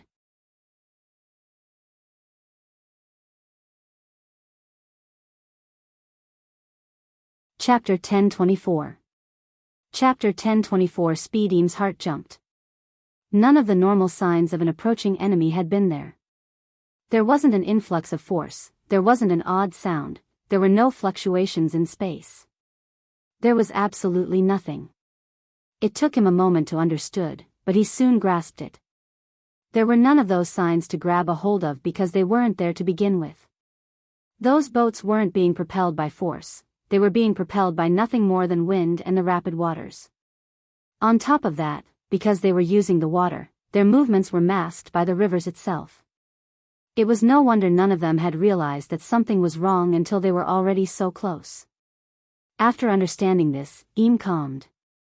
He had been through a lot in his life, and as a man who had been willing to uproot everything on this singular bet, he was decisive and intelligent as well. He immediately came up with several weaknesses to this clever plot of Earth, one of the main ones being that if Earth was intent on using river flow for movement, that meant that they could only ever attack from one direction. Eames stored these conclusions away and immediately stood. His gaze narrowed when he got a better look at Lionel's face. To think he would meet the man who killed his 3-layered hand brother so quickly. It seemed that the goddess worked in mysterious ways and had laid this opportunity at his feet. The others weren't aware of this, but the truth was that after Lionel shattered the seal that would have been placed on him, he had gained the fury of the evergreen goddess. As such, his head was worth a large amount of evergreen force so long as he was sacrificed to their altar. The real reason Eames had been willing to take this enormous risk was that Lionel's head was worth more than 10 times the evergreen force he had used to gain this speed advantage over everyone else eyeing Earth. Visit. For a better _user experience. So, seeing Lionel now, it felt to Eames as though everything was snapping into place, as though the world itself wanted him to succeed and like the goddess was smiling down upon him. Prepare for battle. He roared. They had already set up their shrine in the 2 hours it had taken for Lionel and the others to get here. Though not everything was complete, it was enough to give them a small area of effect advantage and dampen many of the oppression they would normally face after entering another's fold of reality. This was the advantage that religion provided. At that moment, the layered hands began to get into formation. Though they were men of goddess, they were very much used to battle. In fact, even compared to other organizations, they were even a cut above.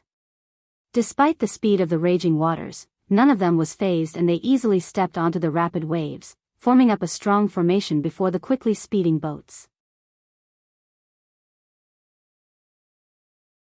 Now that the formation of 6 was closer, they got a good look at the design. Those who had some craft or experience couldn't help but nod their heads in appreciation toward the perfect design of the boats. They were truly built for speed. At that moment, the 6 sleek boats suddenly simultaneously released their parachute systems, cutting their speeds in half as heavy anchors fell. In as little as 100 meters, they had come to a grinding halt.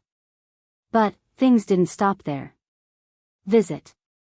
For a better user experience, the so-called parachute system were actually wings of silver the boats suddenly deployed. Despite their thin and frail appearances, they hardly rocked as they brought the boats to a stop and also formed up a line of sturdy barricades at the same time. In the blink of an eye, the formation of 6 sleek boats had become a miniature fort on the ocean, turning the advantage the Evergreen brothers and sisters had had in mounting a defense to almost nil. Fire! Lionel's voice boomed over the battlefield. At that moment, Ian became almost too keenly aware that Lionel was the only individual present. At least, Lionel was the only one visible right this moment. And yet, he had just barked out orders. Before Ian could understand what was happening, a rain of hundreds of arrows suddenly shot out from above. This speed. Ian and the others were completely caught off guard. From the boats appearing, to them coming to a grinding halt and suddenly firing, not even half a minute had passed. The sudden shifts in the battlefield were far faster than anything they had ever been a part of. Again. The latest _AP_SODIs are on the website. Before the first wave even landed, Lionel roared again. In a panic, the religious men and women put up their defenses, trying to work together to create a large shield of wood. Their speed was exceptionally fast, especially under the influence of their nearby shrine. And yet, it was right then that Lionel pointed out 2 fingers. Range. Despite still being 200 meters away from their front line and despite the fact that 2 volleys of arrows had already been loosed, Lionel's spear force still made it first. Shoo!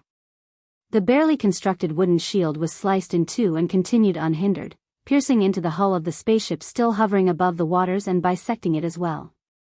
Under the horrified gazes of the Evergreen brothers and sisters, their ship collapsed into the water and the shield was sliced apart, interrupting their rhythm. With their collaborative efforts destroyed, their attempt to build a large shield failed and they could only quickly attempt to put up their own individual defenses. But it was exactly then that the first and second volley fell, causing a chorus of pained cries to call out. Visit. For the best no_vel_read_ng experience right then, Lionel shot forward.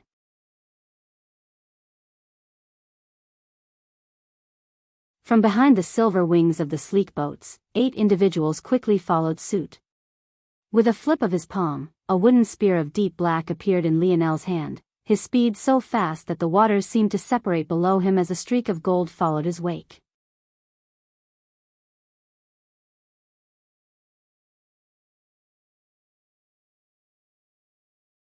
Chapter 1025. Chapter 1025. Swing Yim was almost shocked into complete inaction. Slicing apart the wooden shield was one matter. However, bisecting a ship designed to weather the dangers of space was a completely different matter entirely.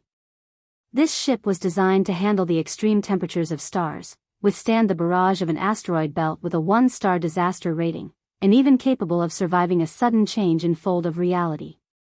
It could be said that spaceships were designed to be among the sturdiest builds in the whole of the dimensional verse, which was why it was especially insane that Lionel escaped planet Vincero with one he personally designed. And yet, with a single stroke of 2 fingers, this ship was cut in 2. How could he not be shocked? How could he possibly be so powerful? Eames' mind spun, realizing that the situation was most definitely not good. Facing an enemy with such a strong offensive output even without relying on a weapon was among the most dangerous things you could do in the dimensional verse. Understanding the danger they were in, Eames immediately made a decision. Bang! Visit. For the best no_vel_read_ng experience, Eames' palms slammed together, his aura blazing. At just a single glance, it became clear and obvious that he was actually at Tier 7 of the 5th dimension. But, as a servant of the Evergreen Goddess, this meant much less than his ranking, 4-layered hand. Eames was confident that he could battle it out and even had a good chance of defeating Lionel. However, even if he did so, it would be a Pyrrhic victory. Aside from his, there were only a dozen 3-layered hands that had come, and the rest were 2-layered or 1-layered. The strength they could display was much less, and for most of them, their strength of faith was much weaker than their own strength, as such they relied on the latter. By the time he defeated Lionel, it was likely that their current number would fall. There weren't many clergymen of the Evergreen Goddess in general. The more people there were, the less evergreen force there would be to pass around, so religions tended to have small numbers of true believers. As a result, each was precious, and the loss of too many would result in an overall weakening of the faith. If Eames failed to protect his people, let alone being promoted, he would likely be demoted. In that case, he would have to take a chance. Eames released a low roar, the wood force in the surroundings surging toward him. The illusory image of a lotus formed of several wooden hands began to shimmer into existence. However, it was clear at a single glance that this lotus was far more elaborate than the last Lionel had seen. Seeing Eames' actions, the 3-layered hands of the clergymen also took action, feeling large amounts of evergreen force surging out from their shrine and toward them. With the support of their base, their strength became at least a half better than it was normally. Lionel's speed never slowed. However, he wasn't the first one to reach them. The latest _AP_SODIs are on the website. Gil shot by him, arc of crimson lightning following his steps. Taking advantage of the break in their organized formation caused by the rain of arrows, 2 daggers flipped about his fingers and palms as he appeared within their midst like a flash. Lionel was the second to arrive, his spear immediately beginning to dance about. The smoothness of his cuts were so immaculate that the spray of blood was heavily delayed. Sometimes, even long after falling to the surface of the water, the corpses were pushed into the distance by the raging tide without leaking a drop of blood. Interesting, Lionel didn't stop the preparation of the 3- and 4-layered hands because he somewhat felt that it was impossible to do so. Instead, then, it was better to whittle down whatever resistance there was as much as possible before he continued onward. A single sweep of his spear seemed to take a half-dozen head at a minimum. It was as though whatever location he wanted his spear to reach, it would do so. His current abilities made Vanishing Spear seem more like a joke than anything else. When the added range of Lionel's spear force was combined with his marksmanship and calculative abilities, the result was absolutely devastating. Even Lionel himself had underestimated just how powerful this breakthrough in his spear force was. At that moment, Lionel's expression turned serious. Bronze runes raced across his skin and a silver armor appeared not long after. With a step, he appeared before a 3-layered hand just as the remaining 7 of his brothers crashed into the clergyman army. Before the latter could react, his head had flown into the air, his last expression being one of unwillingness and shock. Lionel's sudden attack was completely outside of their expectations, and so was his sudden and abrupt uptick in power. The latest _AP_SODIs are on the website. Several wooden lotuses spun, their hands assaulting Lionel from all sides. However, he pretended as though he hadn't seen them at all. Lionel's gaze flashed, the tip of his spear suddenly erupting with a silver-red flame as he pierced into seemingly empty space. Bang! Hearing the satisfying crunch, Lionel grinned. That was one seal down. It seemed it wasn't so difficult to blaspheme a god after all. If before he had to rely on his Scarlet Star Force, now he had Radiant Fire Force. He didn't have to choose between either destroying his own body or relying on a much inferior fire force. As expected, though Radiant Fire Force was nowhere near Scarlet Star Force in destructive capabilities, compared to normal Fire Force, it was countless levels above. This seal only seems to appear when the clergyman is of a certain rank. That makes sense, the higher their rank, the more their goddess values them. So, this seal will likely only appear for those at the 3-layered hand level and higher. Lionel immediately came to this conclusion as his body flashed, dodging out of the way of several wooden palms and appearing to the back of another 3-layered hand. One movement, one swing, and there came yet another head. The latest _AP_SODIs are on the website.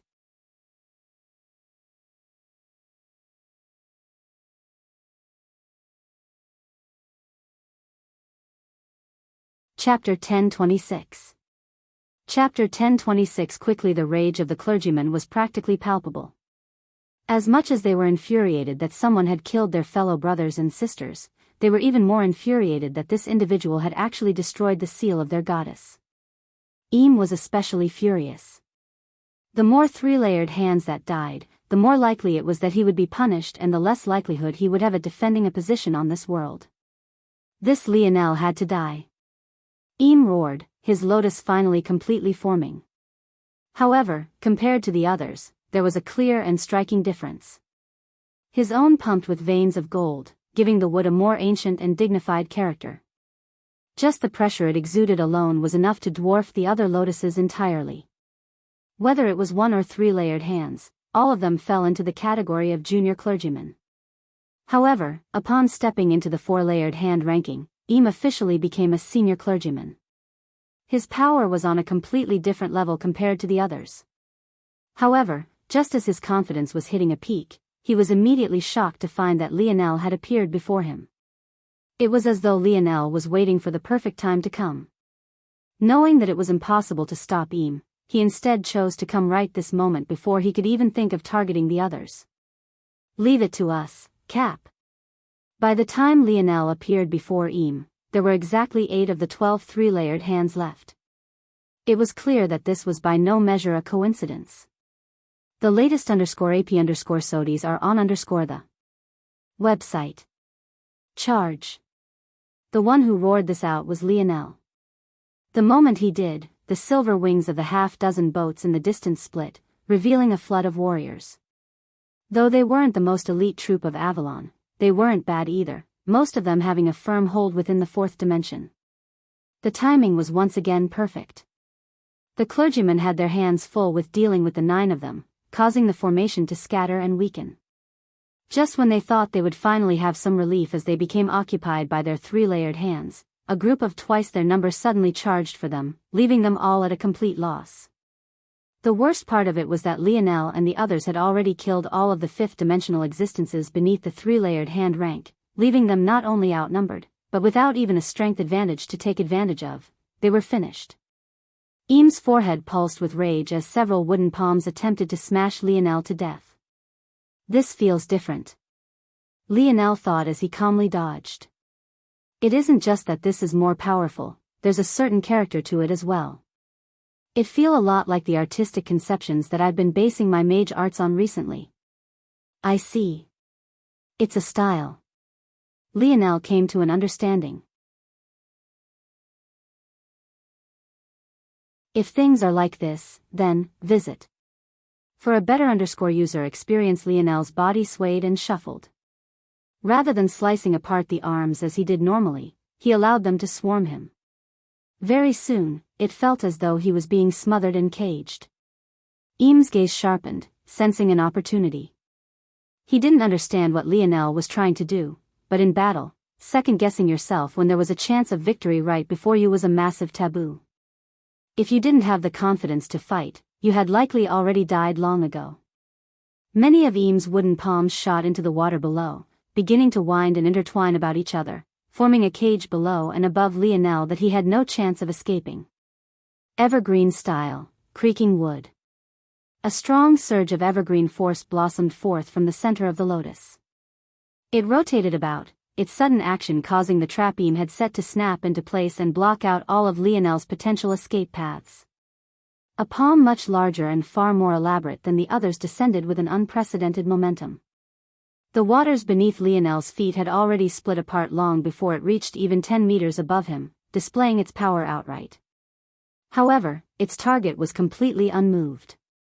While it was true that there was no escape to the right or left, or down and up, who said that he had wanted to escape in the first place?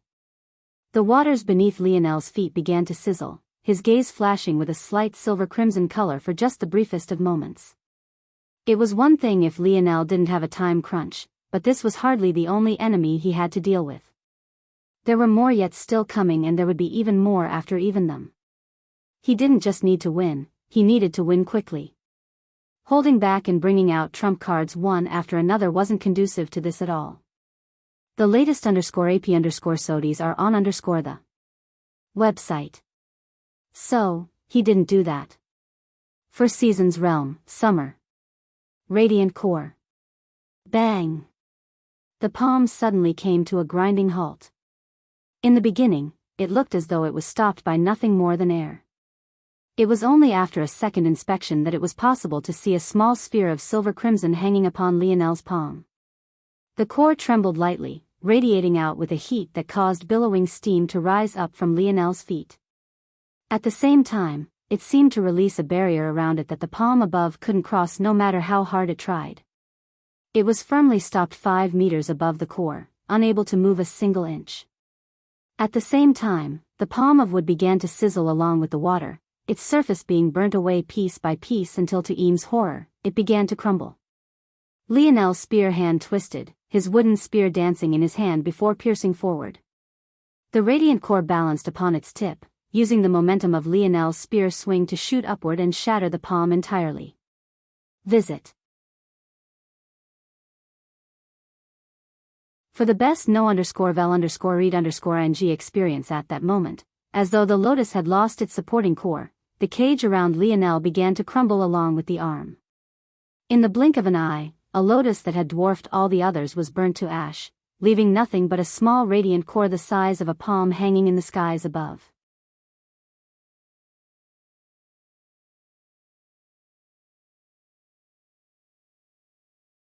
Chapter 1027. Chapter 1027. Stepim's heart shook when he looked at the small ball of reddish-silver flames. He could feel the danger stored within it to the point it made his heart skip several beats. It was such that he almost completely forgot to react to the fact that his lotus had actually crumbled. He knew what happened. Lionel had targeted the core of the lotus and ruined its structural integrity.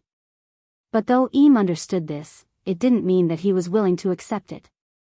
Doing such a thing required understanding the style to an in-depth degree. It was something Eam had only seen when higher-ranking clergymen faced lower-ranking ones. It simply didn't make sense to him that Lionel could do this. Let's call this ability Dream Rupture. Dream Rupture. It was Lionel's ability to grasp the artistic conception of an enemy, find the root of it, and destroy it from the inside out. It was an ability that Lionel felt rose a level above finding the weakness of a normal technique. This dream rupture instantly became one of his stronger powers. Lionel found that when he stepped into the fifth dimension firmly, his sensitivity toward the nature of things and the artistic conceptions that they represented was heightened. Of course, this made perfect sense as Lionel had always been meditating on the natural force art that was the core formation of Dimensional Cleanse's third layer. The latest _AP_SODIes are on the website. As Lionel tried to master his natural force art, his comprehensions grew deeper and the way he saw the world began to subtly change. If the improvement in his spear force was half due to the fact he had switched to using a wooden spear as his main weapon, then it could be said that the other half was related to his meditation on Dimensional Cleanse. His summer comprehension, Radiant Core, was another example of his grasp of artistic conceptions shining through. Despite it only being a quarter of the 4 seasons realm and couldn't display its full power without the other 3 seasons being present, it was actually still so powerful. The radiant core shot down from the skies, once again finding itself hovering above the tip of Lionel's spear. Yet, despite its heat, it didn't seem to affect the wooden spear in the slightest. Eam's expression flashed and suddenly became ferocious. With a single glance, he could tell that this battle was lost. It wasn't just him who had lost, but his three-layered hands were just a few exchanges from no longer being able to hold on. However, just as he wanted to use his countermeasures to escape, Lionel's hands suddenly stretched out. Valiant Seal. The latest _AP_SODIs are on _the website. A strong surge of space and earth elemental force soared. As heavy as the wood force in the air was, the earth force and water force were just as heavily present.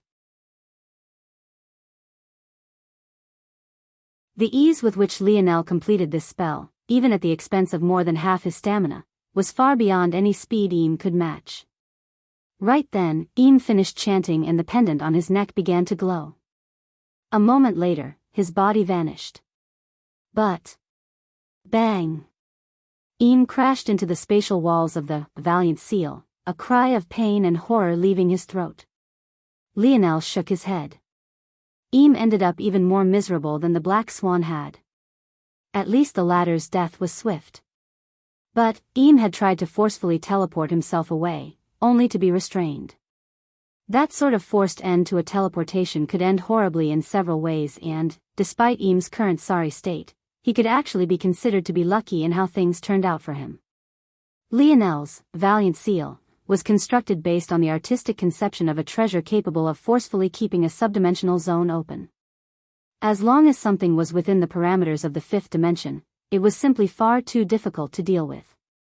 In fact, Lionel felt that if he could properly improve his Valiant Seal, it would be a spell that followed him for a long time. It could be used flexibly for both attack and defense and was a mage art that Lionel was especially proud of. It was just unfortunate that passing it on to others would be difficult since you would have to have an extremely high space and earth affinity to cast it. Lionel couldn't think of a single person that met that requirement. The latest _AP_SODIs are on the website. This should be the end of things for now. I really didn't expect enemies to get here so quickly. It seems that things could quickly get complicated. Lionel reached out a palm and squeezed. He wasn't confident in whether or not the seal that protected Eam was stronger than the others or not. If it wasn't, everything would be fine. But, if it was and he was forced to use his Scarlet Star Force again, it wasn't worth it. So, rather than doing this, Lionel chose to toss him into a snow globe and worry about it later. Of course, though, Lionel used the Valiant Seal to pin him down and take his storage treasures first, then he threw him away. Lionel's head whipped around. Reacting quickly, he sent his Valiant Seals hurtling through the air in a particular direction. His gaze happened to lock onto the battle between Arnold and a three-layered hand. However, he was still a step too late. Before his Valiant Seals reached their destination, the three-layered hand vanished from sight, just barely dodging Arnold's palm before he was crushed into minced meat. Lionel's brow furrowed lightly. Visit. For a better user experience, the pendant that Eam had tried to use was a high-level bronze-grade treasure, and the same was the case for this man who had just disappeared. But, it was clear that none of the others had this treasure, so it was obviously not something the Evergreen Goddess gave to all her high-level subjects. The reason Lionel wanted to stop this man was precisely because it was odd that he had this treasure, and Lionel's instincts told him that he should try to stop him. Unfortunately, Lionel was still a step too late.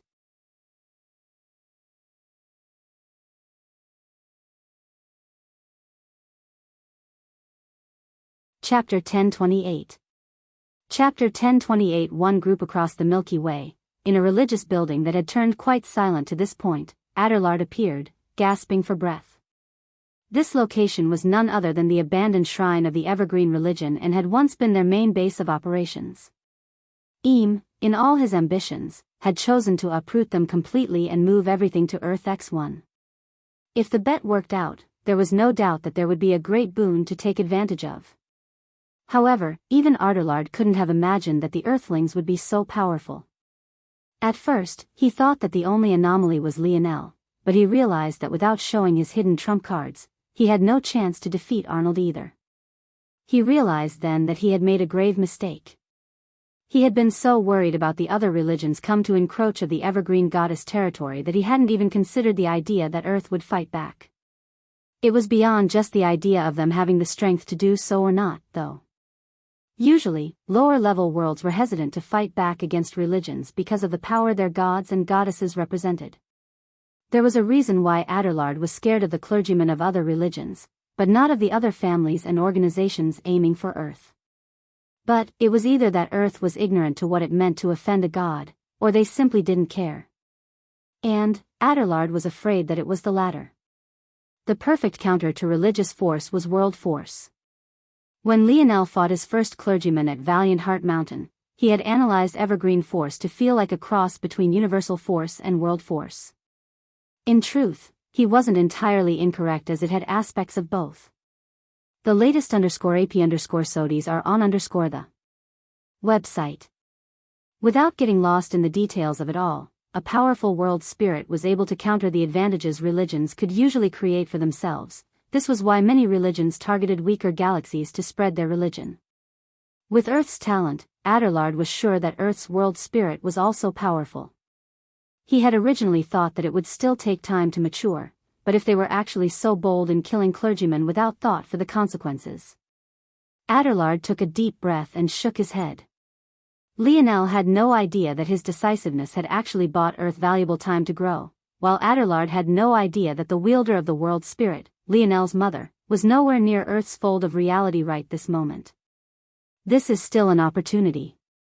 I can make a trip to another branch and slowly replenish my evergreen force. Then, I can, just as Adelard was thinking of what his next steps could be, he froze. Up ahead, there was what could only be described as a goddess descended from on high. She wore a white and fluttering dress, and the small bits of skin she revealed were enticing to an extreme. It was just a shame that she actually wore a veil and no one could see what peak her beauty reached fully. Adelard was immediately on guard. He had always been a cautious person, but this woman had appeared without even alerting him. He even had a feeling that had she not allowed it, he would have never found her. "Your shrine has been uprooted?" she said lightly. "Visit." For a better user experience, the voice was as delicate as a spring breeze and was easily 10 times as refreshing. She seemed to sing with her words despite the fact she was only speaking normally.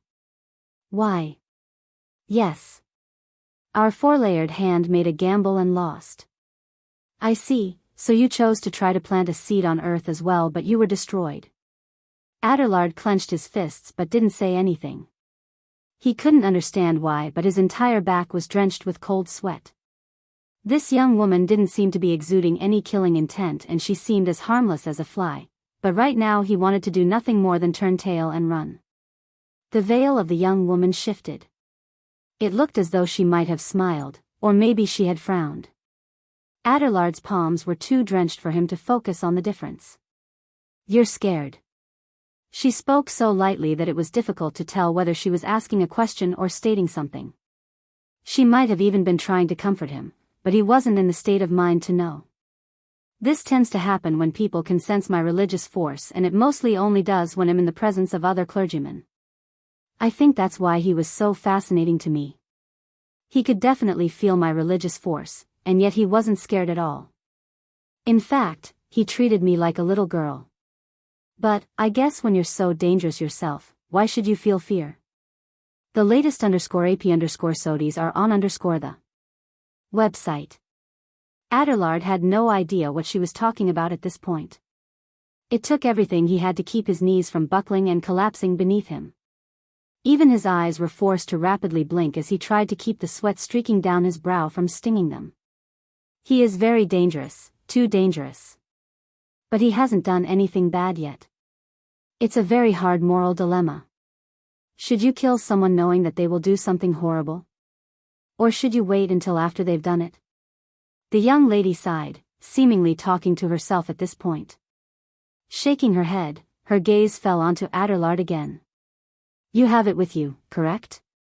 Adelard froze.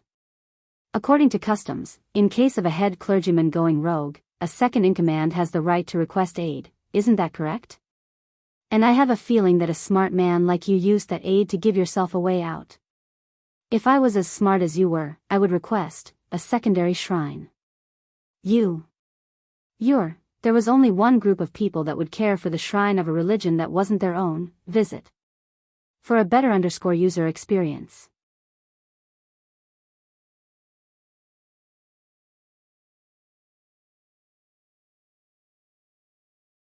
Chapter 1029. Chapter 1029. Woodworking. Lionel's brow furrowed. He didn't like the fact this person was able to escape.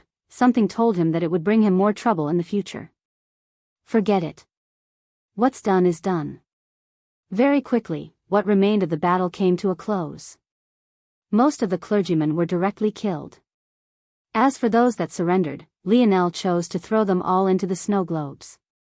Lionel didn't have the heart to slaughter people that had given up, but he also knew that it would be impossible to try to integrate these people into Earth's population like they were currently doing for the people of Terrain.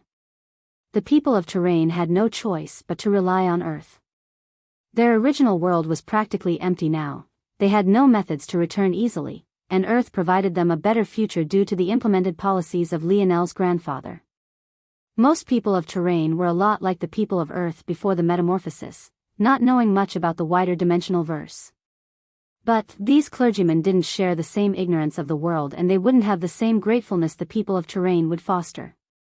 If anything, they'd be a ticking time bomb ready to erupt at any time. Without a choice, Lionel could only throw them all into snow globes. At least this form of imprisonment didn't allow them a chance to escape, and everything would remain under his control. Visit. For the best no_vel_read_ng experience. This operation didn't go poorly.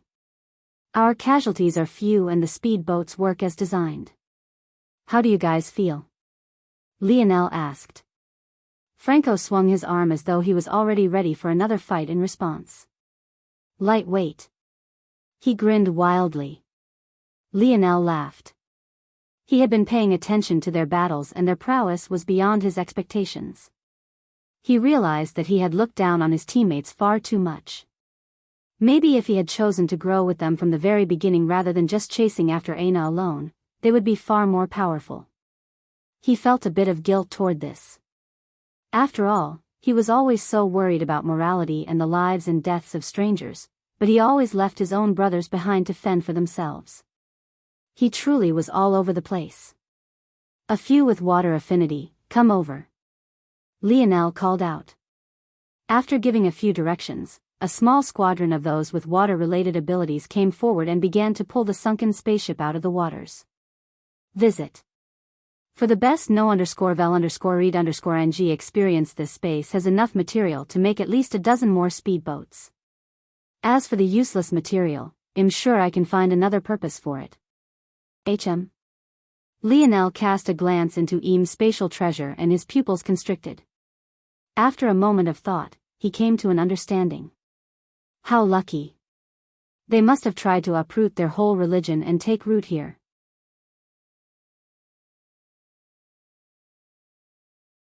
It's no wonder Head have so much wealth on him. They wanted Earth X1 to be their new base of operation. The wealth within Eam's spatial treasure was not small.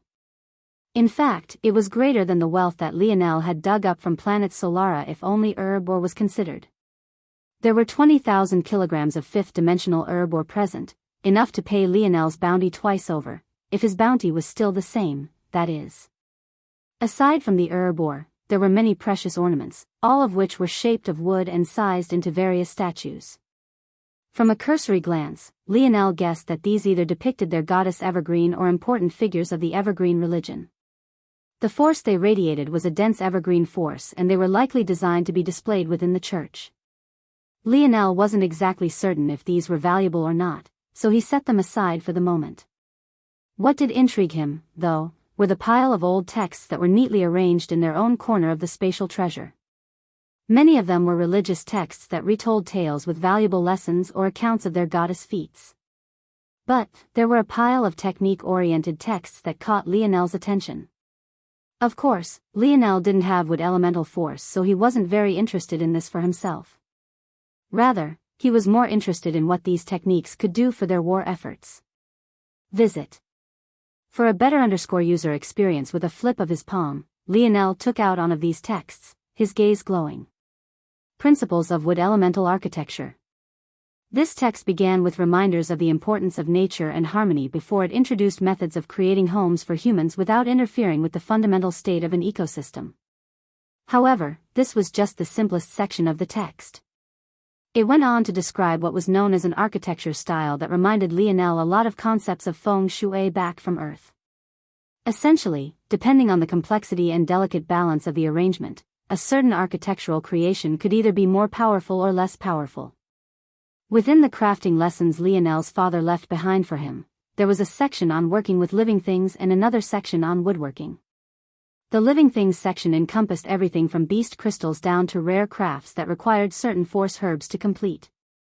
As for woodworking, it was an intriguing lesson that Lionel had yet to gain the opportunity to apply.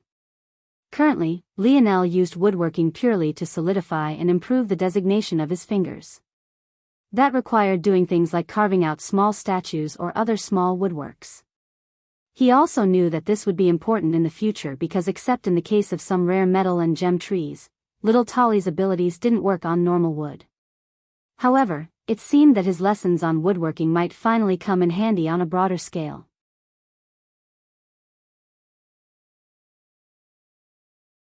This text was definitely a heaven sent. Lionel's solution to not disrupt the ecosystem had been to build on the water. It was a fine solution and allowed for quick deployment of the speedboats, but the defenses weren't as great as he would like nor were there any terrain advantages to take hold of. The latest _AP_SODIs are on the website. This text would be a great help to ending this war and solidifying Earth's defenses quickly. Just one more chapter coming today. Love you all, love.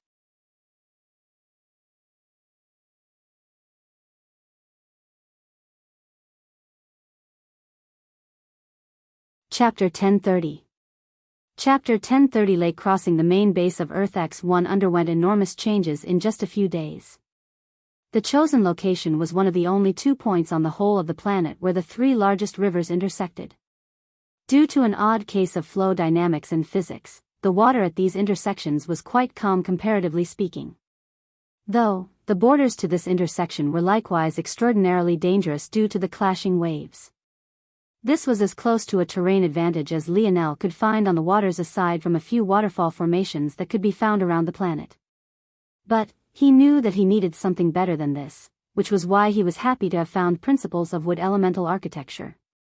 Though the boundaries of this intersection were especially violent, the range of the calm water had a several kilometer-wide diameter. It looked so much like a lake as opposed to the clash of 3 rivers that this was exactly what Lionel called it, lake crossing. The 3 main rivers, named West River, Southeast River and Northeast River by Lionel, met at their curves. Rather than actually crossing each other, the intersection was like a joining of 3 U-shapes at their base to form a sort of triangle with curved edges. The locations where just 2 rivers met were exceptionally volatile, giving the region some cover.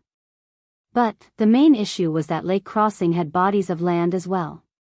These bodies of land were exactly the weakness of this location and exactly the reason why Lionel wasn't confident in this terrain advantage. However, now with Principles of Wood Elemental Architecture, Lionel was confident in fortifying these entry points to the water, and that was exactly what he did. The result was a grand fort formation that became the result of less than a week's work. Visit. For a better user experience. Sitting right at the center of lake crossing, an enormous fort lay. Taking inspiration from the Slayer Legion, it was like a large metal cube sitting on the calm waters. It was impossible to tell how deep into the waters it went, but the top of this cube reached up more than 20 meters. This cube, or at least what appeared to be a cube, was connected with chains so large that its links dwarfed the size of a human body. These chains anchored to the land around it, keeping the cube in place. Upon the surface of these lands, grand wooden constructions stood.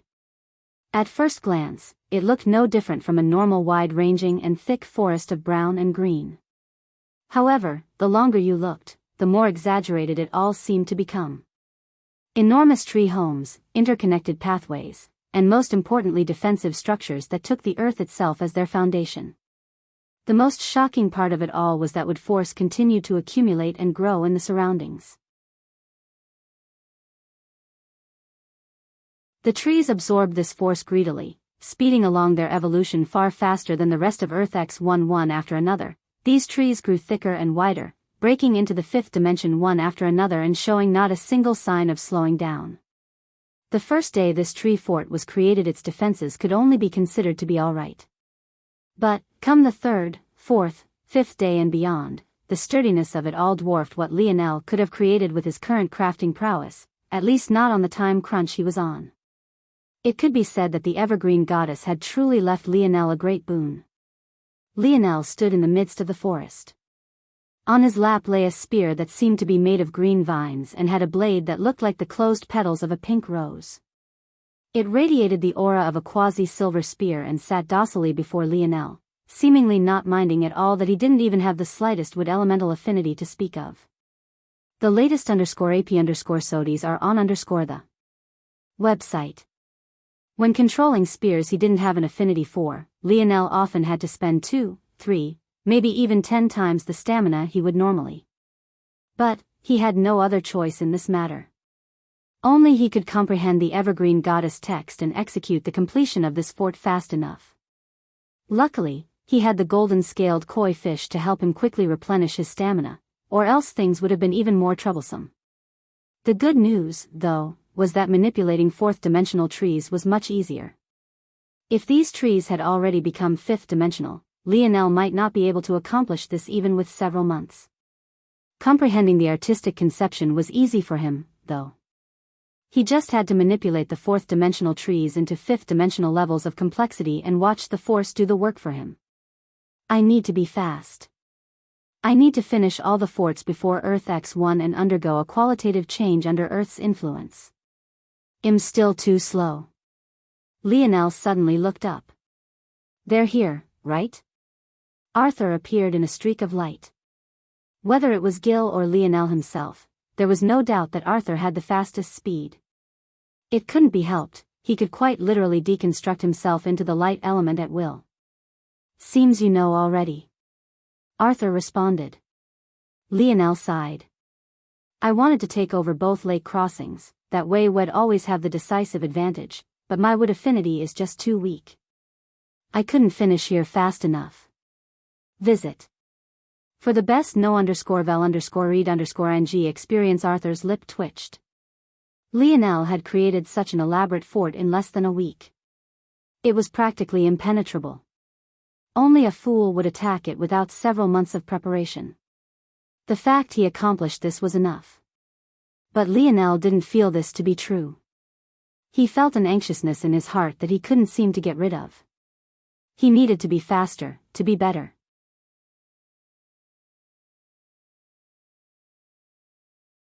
They had known from the very beginning that there were 2 points that all 3 rivers met at. Unfortunately, Lionel could only choose to build one base at a time. There's no need to worry. They should have just arrived, it would be impossible for them to set up any sort of powerful defenses. In fact, they might very well be fighting amongst themselves for such a prime spot. Lionel's gaze narrowed. Arthur looked into the distance, his gaze also turning somewhat gloomy. It seems they want to test how good this fort is too. Arthur said lightly. Leave this to you? Lionel asked. No problem. Arthur laughed, his blade had been dry for too long. Make sure to give those other bastards hell. Visit. For a better user experience. Lionel's lip curled into a smile. It seems that they really thought that Earth was ripe for the picking. It was about time they entered the grand stage and showed them all just what made Earth so talented to begin with.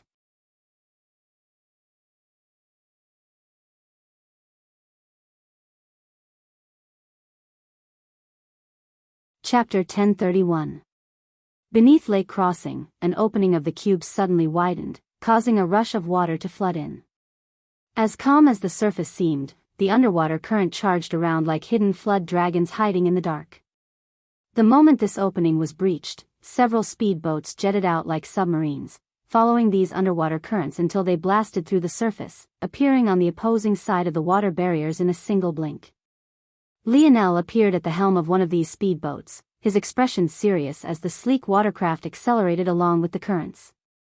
He was under no illusions that this matter would be simple to handle. On the other side of Earth X1, as Lionel had already guessed, the sparks of battle were already being slowly lit. Much like the first lake crossing, this intersection of the west, northeast, and southeast rivers was likewise a connection of U-shapes. It had to be understood that the reason Lionel had given the rivers these names were because of their locations on Earth X1. The three main rivers were like irregularly shaped circles claiming a section of the planet for themselves. The West River circled around basically the whole left side of the planet, and the remaining two followed the same pattern. Ultimately, these three rivers met as a unit twice, and these were easily chosen to be the best locations. As a result, a portion of the individuals who targeted Earth X1 shot for one of these points while another portion shot for the other. Visit. For a better user experience, the competition was fierce and the battlefield became no different from a powder keg ready to explode at any time, no single individual willing to take a step backward. Such a defensible position on a planet without large mountain ranges or valleys was about the best they could hope for. How could they allow others to have it? This is troublesome. Don Vila, familiar petite young lady of Radix family, Libli, stood in the depths of the forest, eyeing the second lake crossing through the foliage. Though the appearance of the others weren't yet obvious, she hadn't let down her guard, nor did she make any big movements just yet. Much like the others, they had chosen a separate location on planet Earth X1 to build a temporary fort before sending a vanguard to scout out this region. There was no doubt that at least half of their most powerful warriors were here. Rho Alpha Alpha, everyone hid in the shadows, watching for the movements of everyone else, and none seeming to want to take the first step. Young Mississippi, a middle-aged man of the Radix family, stepped forward. Rho, visit. For the best no_vel_read_ng experience, is the scouting complete? Libli asked without looking back. The middle-aged man reached out toward the air and allowed a dark gold moth to land on his hand.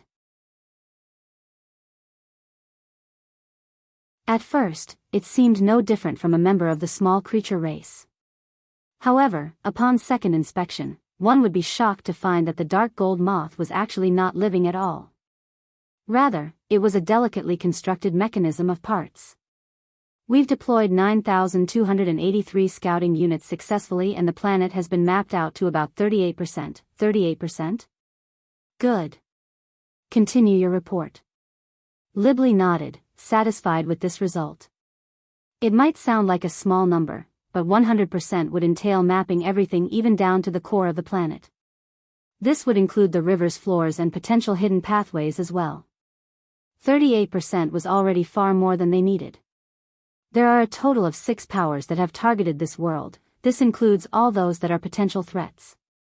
If non-factors are accounted for, there are as many as 31. However, much of this number either includes those who are acting on an individual or small-scale basis, or they encompass families and organizations that have overestimated themselves. Detail the 7. Libli spoke coolly, clearly not caring for the full 31 number. It would be a waste of time to do so. Yes. The first are the evergreen goddess religion. They have set up a shrine at these coordinates. However, they don't seem to have made a move just yet and the scouts don't dare to get too close. Visit.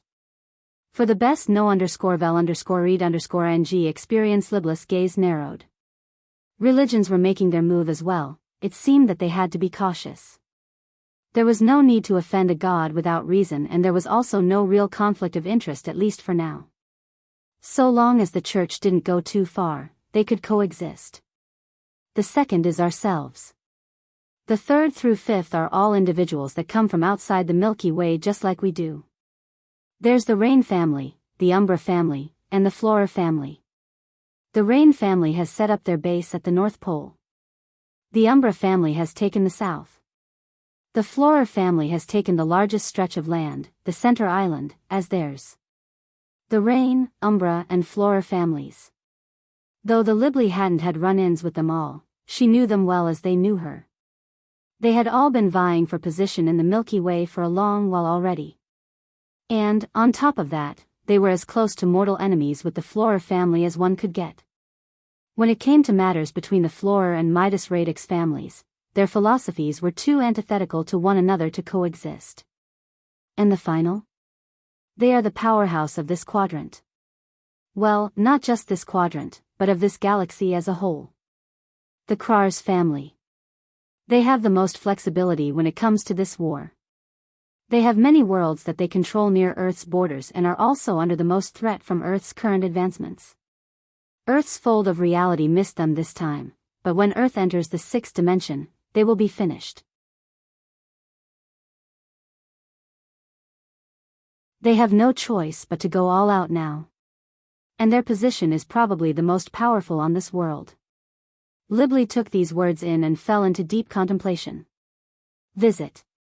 For the best know_vel_read_ing experience. You're tuning in to the Carefree Valley YouTube channel.